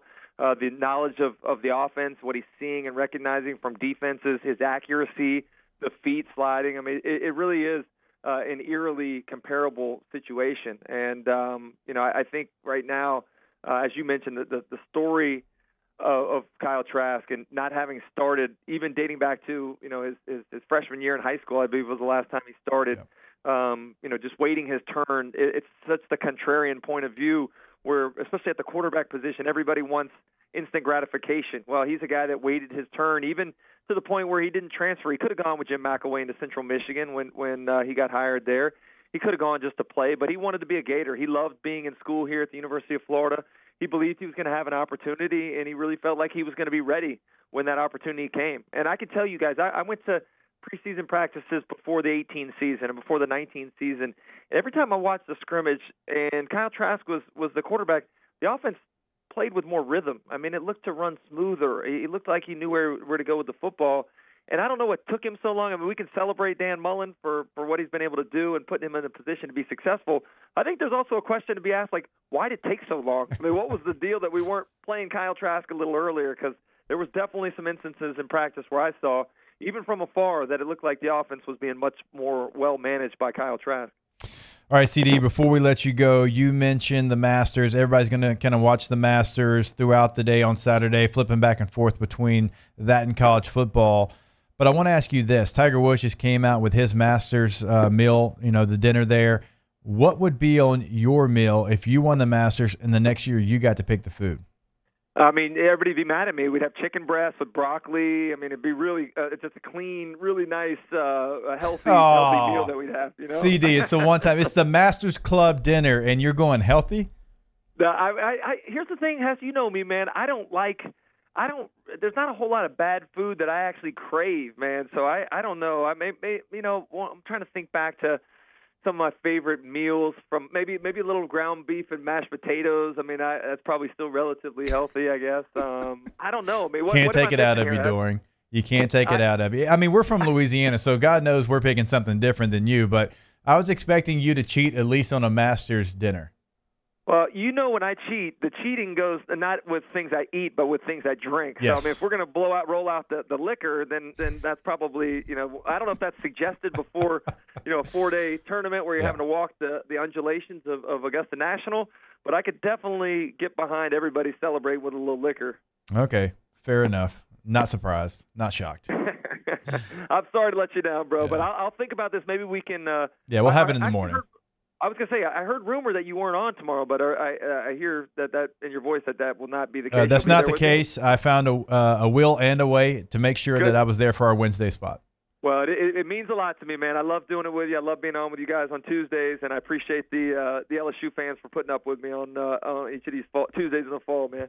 Chris, thanks a bunch. Enjoy the football weekend, what's left of it, and we'll talk to you next Tuesday. All right, guys. Have a good one. Bye. We'll take a break here. Hanging with Hester and Hanny, presented by Richards Honda, 104.5 ESPN Baton Rouge. Hanging with Hester and Hanny. Off the Bench, Hanging with Hester and Hanny, after further review and more, are all live daily on the 104.5 ESPN Baton Rouge YouTube channel. Subscribe now to interact with us inside the live chat driven by Bayou Ford. T-Bob Hebert here with breaking news. Front to Back Boat Services is the shop to upgrade your boat tech this fall. With not one but two NMEA certified techs, who better to install your Panoptic sonar, your HD displays. You want to see the fish under the water before you even cast? They have that. Trolling motor you could control with your iPhone? They have that. So what are you waiting for? Get into Front to Back Boat Services right now. Upgrade your boat tech. Make your boating dreams come true. Front to Back Boat Services. I've been doing business with Luba for 25 years. They're dependable, trustworthy. It's just the attention to detail with our clients. Our folks have years and years of experience. They're highly trained professionals, but many companies have that asset. What I'd like to think makes Luba a bit different is that we use those talents in a way that truly is dedicated to serving the needs of the folks who depend on us. If I built a van, it would do more than haul. It would carry my entire business. I'd make it available in dozens, make not thousands of configurations. It would keep an eye on my fleet. And an eye out for danger. If I built a van, I'd make it available in diesel and gas. And I'd build it right here in South Carolina. Introducing the all-new Sprinter, starting at $33,790. Built in the USA. Mercedes-Benz. Vans. Born to run.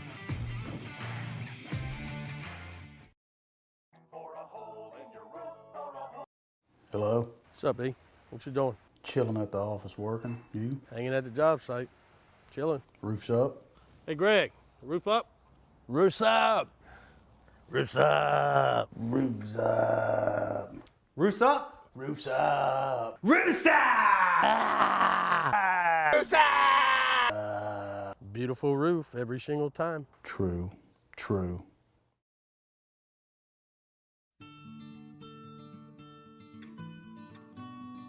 This is a house call. This is a follow-up appointment. This is a diabetes checkup. This isn't just more convenient care, it's more advanced care. This is innovating healthcare at Louisiana's #1 hospital, Auctioner. Gulf Coast Bank and Trust is a local bank with a straightforward philosophy. It's about doing the right thing for our customers. Participating in our community with annual local fundraisers, offering individual attention in a modern banking atmosphere with a trusted local company. Gulf Coast Bank invested in technology with a local touch, giving our customers the power to bank anywhere, anytime. We're building relationships through personal service as the bank that cares about you. Gulf Coast Bank and Trust, the bank that cares about you. Are you a licensed contractor? There's lots of good contractors in Louisiana doing work the right way, but unfortunately, too many unlicensed contractors are working outside the licensing requirements. Working as a contractor in Louisiana requires a license for the company doing the work. The Louisiana State Licensing Board for Contractors wants to help you get licensed to allow you to conduct work legally. It's not difficult to get the license. We can help you. Go to lacontractor.org for more information. Licensed contractors, it's the law. Gulf Coast Office Products is a nationally recognized Savin office equipment dealer based right here in Louisiana. Over 100 employees strong, Gulf Coast has the boots on the ground to support all vertical markets, from education, engineering, legal, and finance. With the latest in office technology, from desktop to production segment units, Gulf Coast and Savin have the perfect fit for you. Call 225-756-2644. That's 756-2644 for Join us for a Tuesday edition of Jimmy Ott's Game Time. We're live from Doe's Eat Place on Government Street beginning at 6 p.m. So come see us and have some world-class steak or listen here on 104.5 ESPN Baton Rouge.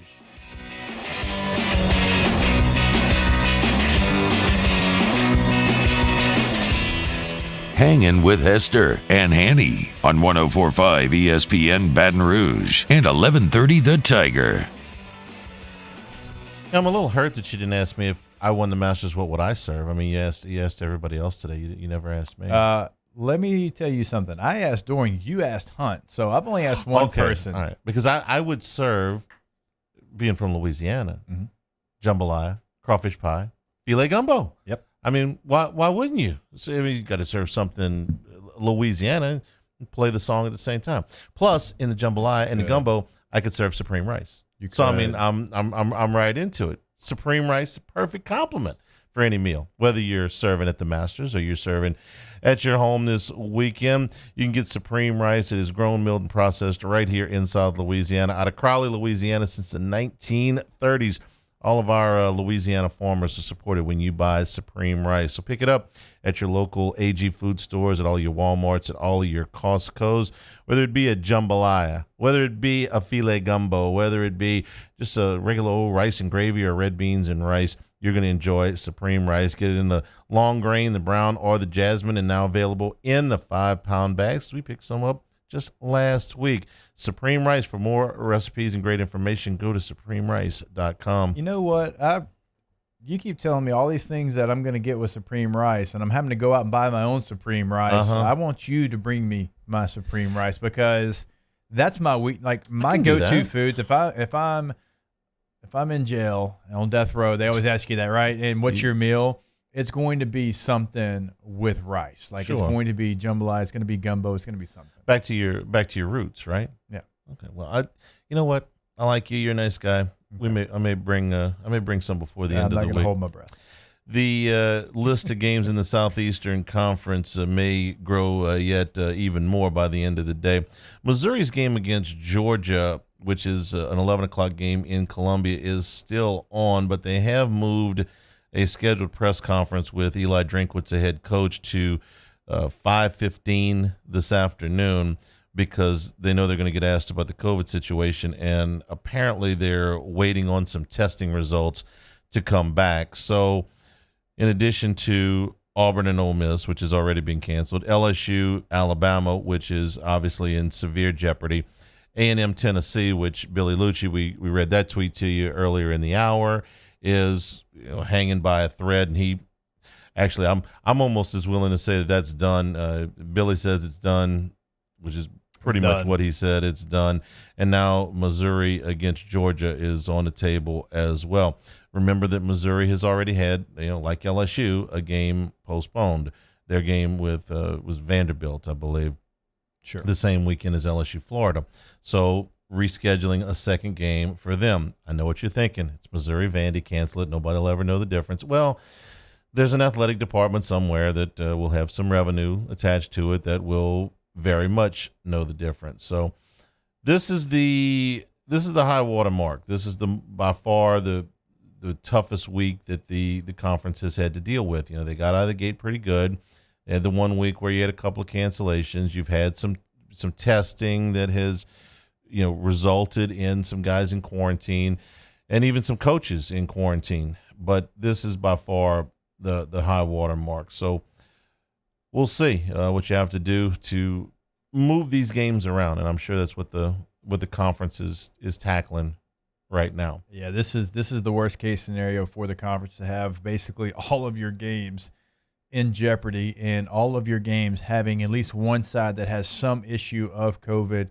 And we're deep into the season where you thought maybe this would not ever be the case, but now here we are. And it'll be very interesting to see what the league office does, because they've prepared for this situation.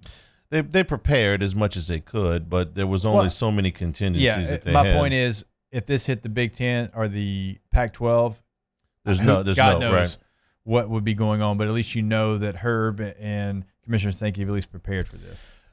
They are about 2 weeks away from shutting down campuses. That was going into the plan. We're 2 weeks away from Thanksgiving, so in 2 weeks here, and I think it's most of the campuses in the league, if not all, are going to send the kids home for Christmas. So you can get back into a pseudo bubble at that point if you can make it that far. But there may be some games that just simply have to be sacrificed. So we'll keep you posted, and Matt will later in the afternoon. Frankly, we could get information at any time. The test results. What did Ed Ogeron say this morning on OTB? Said every 6 hours I get another update, get another wave of information, whatever. Hey, but you know what? I have the perfect solution for you for if you want your football fix. I have the Mac. I got Maction. We got a lot of Maction. Maction tonight, Maction tomorrow. In fact, you have college football for all of the, I don't say complaining, but all of the trials and tribulations that we have. We will have college football every day this week, all the way until Sunday. You got 3 MAC games tonight. You got 3 MAC games tomorrow night. You got Colorado and Boise on Thursday night. You got Big Ten football on Friday night. You've got Cincinnati playing on Friday night. So if you haven't seen the Bearcats yet, you're like, hey, I'm kind of curious. Let me check them out. Let me see how good they are. There is plenty of football for you to watch. And while you're watching, what are you going to have? I'm going to have a Cold Coors Light. Cold Coors Light. In the new slim cans that are now available for you. Cold, crisp, refreshing mountain cold refreshment from Coors Light in the 10-ounce cans. Cold lager, cold filtered, cold package made to chill. That's Coors Light. And, of course, the Blue Moon Light Sky, which has been introduced now, a new light, refreshing wheat beer from Blue Moon with the real tangerine peels brewed right in for a nice citrus taste to it. Lighter body, only 95 calories, and also available in the slim cans. And if you're looking to try something a little bit different, the Vizzy Hard Seltzer comes in a variety pack of black cherry, pineapple mango, blueberry pomegranate, and strawberry kiwi. Only 1 gram of sugar and 100 calories in each of the cans. So this is not lip service. The Hesters are a Coors Light family. Right. My little brother, I say little, he's damn near 30, but still my little brother. When he found out that our show was going to be a part with Coors Light and be a sponsor there, I don't know if I've ever seen him as happy. I'll be honest with you. Of all of your accomplishments, this is right to the top of the list. And again, this is not one of those stories. No, truly, out of all my accomplishments, I think me being with Coors Light is the biggest thing that's ever happened as far as me and him being able to benefit. National champion, NFL career, radio, TV shows, all that. Yep. But now that our show is the official show of Coors Light is the official beer of our show. That's the high water mark for you. It is, and he told me so on Saturday as we were watching the Notre Dame Clemson with a couple of cold Coors Lights. Well, I'm happy that we were able to benefit him in some way. Coors Light, the official beer of Hangin with Hester and Hanny. Ask us when we return. 104.5 ESPN Baton Rouge. Hangin with Hester and Hanny. Our listeners fire off their opinions on the jimsfirearms.net hotline at 499-1045. Keep listening for your next chance to shoot us your thoughts with the jimsfirearms.net hotline on 104.5 ESPN Baton Rouge. If I built a van, it would do more than haul. It would carry my entire business. I'd make it available in dozens, make not thousands of configurations. It would keep an eye on my fleet. And an eye out for danger. If I built a van, I'd make it available in diesel and gas. And I'd build it right here in South Carolina. Introducing the all-new Sprinter, starting at $33,790. Built in the USA. Mercedes-Benz. Vans. Born to run.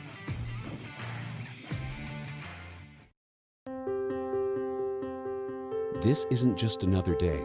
It's so much more.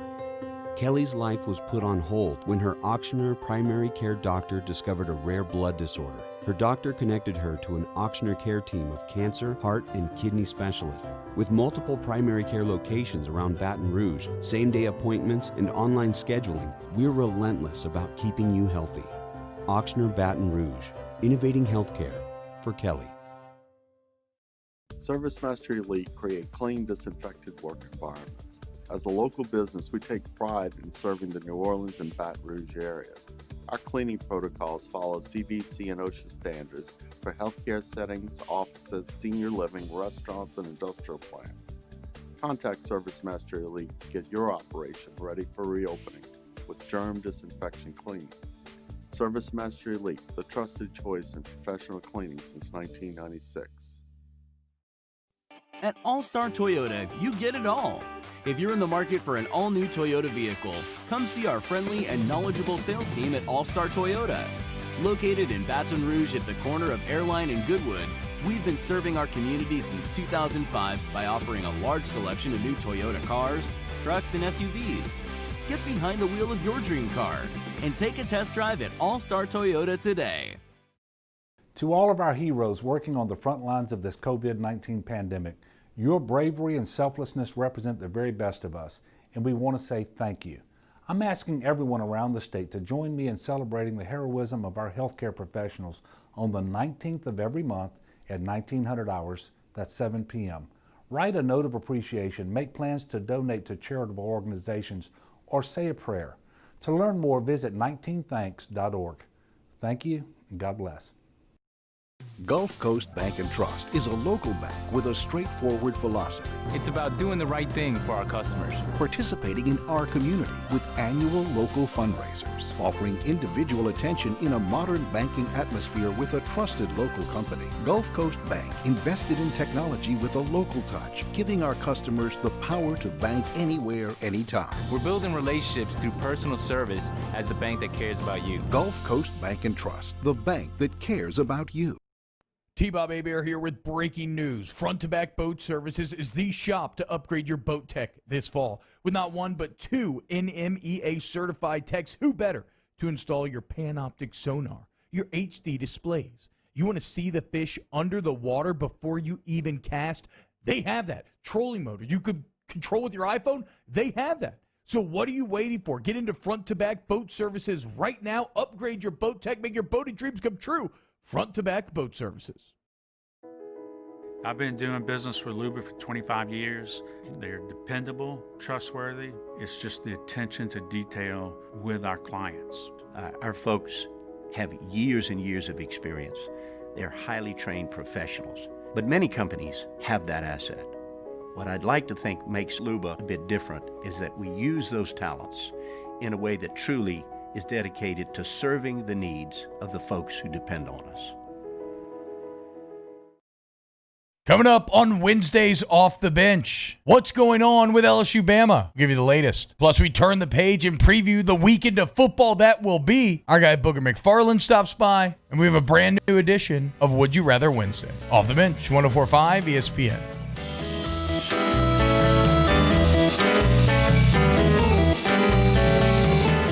Hangin with Hester and Hanny on 104.5 ESPN Baton Rouge and 1130 The Tiger.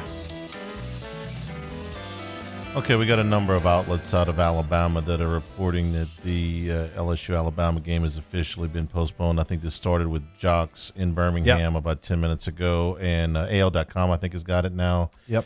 So we're waiting on official word out of LSU.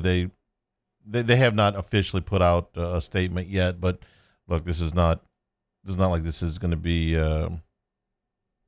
there's not going to be any huge surprise when this is made official. Aaron Shuttles from The Athletic, who covers Alabama on a daily basis, the Alabama LSU game will not be played this weekend. So that's about as official as you can get. Right. So if it has been leaked to those sources in Birmingham, hey, where's the league office again? Remind me. I think it's in Birmingham. Yes. Yeah. Okay. So we should have some official announcement here pretty soon. You got a little bit more from A&M as well. That's going to go by the wayside as well. Yeah, Billy Lucci basically 100% said that game's not going to happen. And if Billy says it, it's going to be truthful. I mean, Billy's is tied in. His office is like right across the street from Kyle Field. So we're getting. I would imagine that the league is waiting just to probably make all of these announcements at one time if they can do it that way.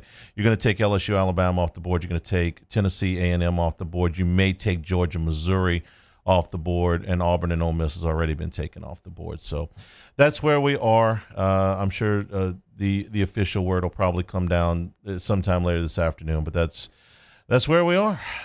Let's see. So ask us. You want to do Ask Us? If you can ask us about the games, that's what we've got right up to right now. Ask us. Even if they don't get the number one pick, should Dallas pick a quarterback? Yes. For whatever reason, they have not signed Dak Prescott long term. I don't know that reason, but there is a reason. Otherwise, it would have been done. You signed Amari Cooper. You signed Zeke Elliott. You gave out money to other players. If you thought he was the guy moving forward, you would have paid him that money already. Again, I don't know why they didn't, but there is a reason. And so this is kind of their out, in my opinion. They can use this as an excuse so they don't get backlash from their fans, and I'm talking about his injury. I'm not so sure about that. And not the part about them not signing him. I get all of that. But if he's trending towards a full recovery, if he doesn't have any setbacks, I think Dallas can get back very, very quickly. It was a team that was decimated on the offensive line by injuries. They've lost their starting quarterback, and now they've lost their backup quarterback. So this thing reminds me of the San Antonio Spurs the year that they lost David Robinson. And they lost David Robinson, and they ended up in the lottery, and they won the lottery, so they got Tim Duncan. I think the only reason that they were in the lottery is because David Robinson was hurt the whole year. The only reason that Dallas is as bad as they are is because they have lost, 35% of the roster, whatever. I've got maybe 3 years left of prime Ezekiel Elliott. And I'm talking, not that he's going to only be in the league 3 more years, but I'm talking about 3 years of in his absolute prime Ezekiel Elliott. I spent a bunch of money on Amari Cooper, who's in his prime. I've got offensive linemen that they're in their prime. I guess my point is I don't want to spend 3 years bringing a quarterback along till he's in his prime. I've already gone through the learning curve with Dak Prescott. He took the job early in his career. He took his lumps, and now he is a veteran starting quarterback that is ready to be on a championship team if you put a championship team around him and he can stay healthy. I would rather spend my money there than start over with a rookie quarterback. Why haven't they? Is the question. I'm not asking. It's rhetorical. It was a contract negotiation that bogged down over years more than it did about money. Yeah. So I would say no. I would take that pick, and I would go take the best player available, because I think that Dallas can turn it around very, very wherever that pick ends up. Whether it's a defensive player, an offensive line, whatever it is, whoever the best player is at that spot, that's not a quarterback, that's who I would take, and I'd re-sign Dak Prescott. Ask Jacob, what was the preparation for that Citrus Bowl game against Iowa like when Saban was a lame duck? Wasn't great. He told us when we first got there, and so like the whole week, you had a lot of guys saying, "Dude, you're not my coach." Okay, yeah, cool, Nick. We'll get right on that. There was one starter that he said something. Nick said something to him at practice, and he shouted back, "Why do you care? You're not gonna be here next week." Yeah. Okay. I got the word now. Official. The announcement is coming at the very top of the hour. So yes, official. Officially official. Put it in the books. LSU, Alabama postponed, and the word will be announced from the university or the league at 3:00. So spin the wheel. All right, we're spinning the wheel because there's not any LSU football this weekend. What song hits you with a wave of nostalgia every time you hear it? Wave of nostalgia every time I hear it. Backbeat, the word is on the street, that the fire in your heart is that. Wonderwall comes on. I'm like, man, I am like 11 years old at my buddy's house. That was like the first song that I liked on my own. It wasn't because my parents told me I had to like it. Right. When Wonderwall comes on, it hits me. I can be like right back at my buddy's house, like hanging out. This is a Josh Ward question, if there ever was a Josh Ward question. Steakhouse in Chicago, Sinatra comes on Like, and it was That's Life, I think is what it was. And I'm like, every time I hear that song, I can picture myself sitting in that steakhouse in Chicago again. Paul O'Neill, nostalgic songs. I don't have one in particular, but anything that comes on that reminds me of like old like middle school or high school dances.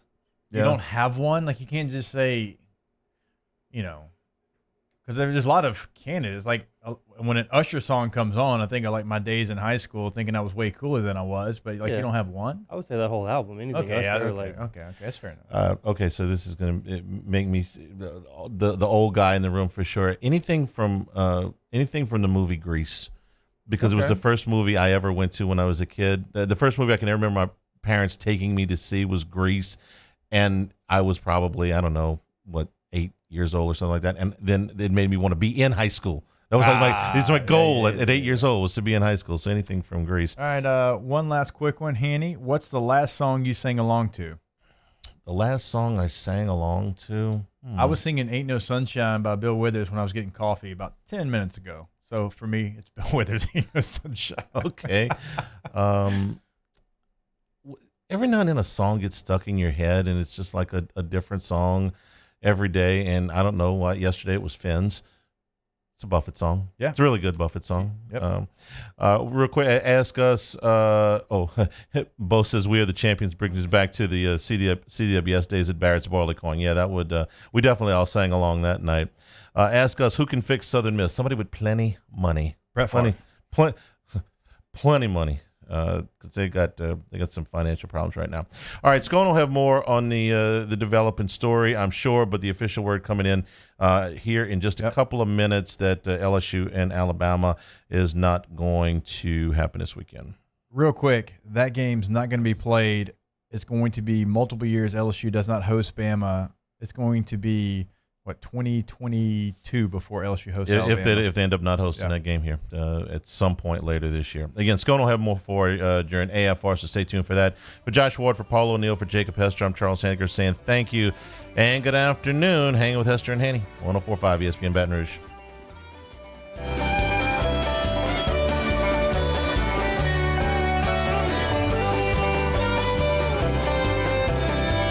Hangin' with Hester. Are you a licensed contractor? There's lots of good contractors in Louisiana doing work the right way, but unfortunately, too many unlicensed contractors are working outside the licensing requirements. Working as a contractor in Louisiana requires a license for the company doing the work. The Louisiana State Licensing Board for Contractors wants to help you get licensed to allow you to conduct work legally. It's not difficult to get the license. We can help you. Go to lacontractor.com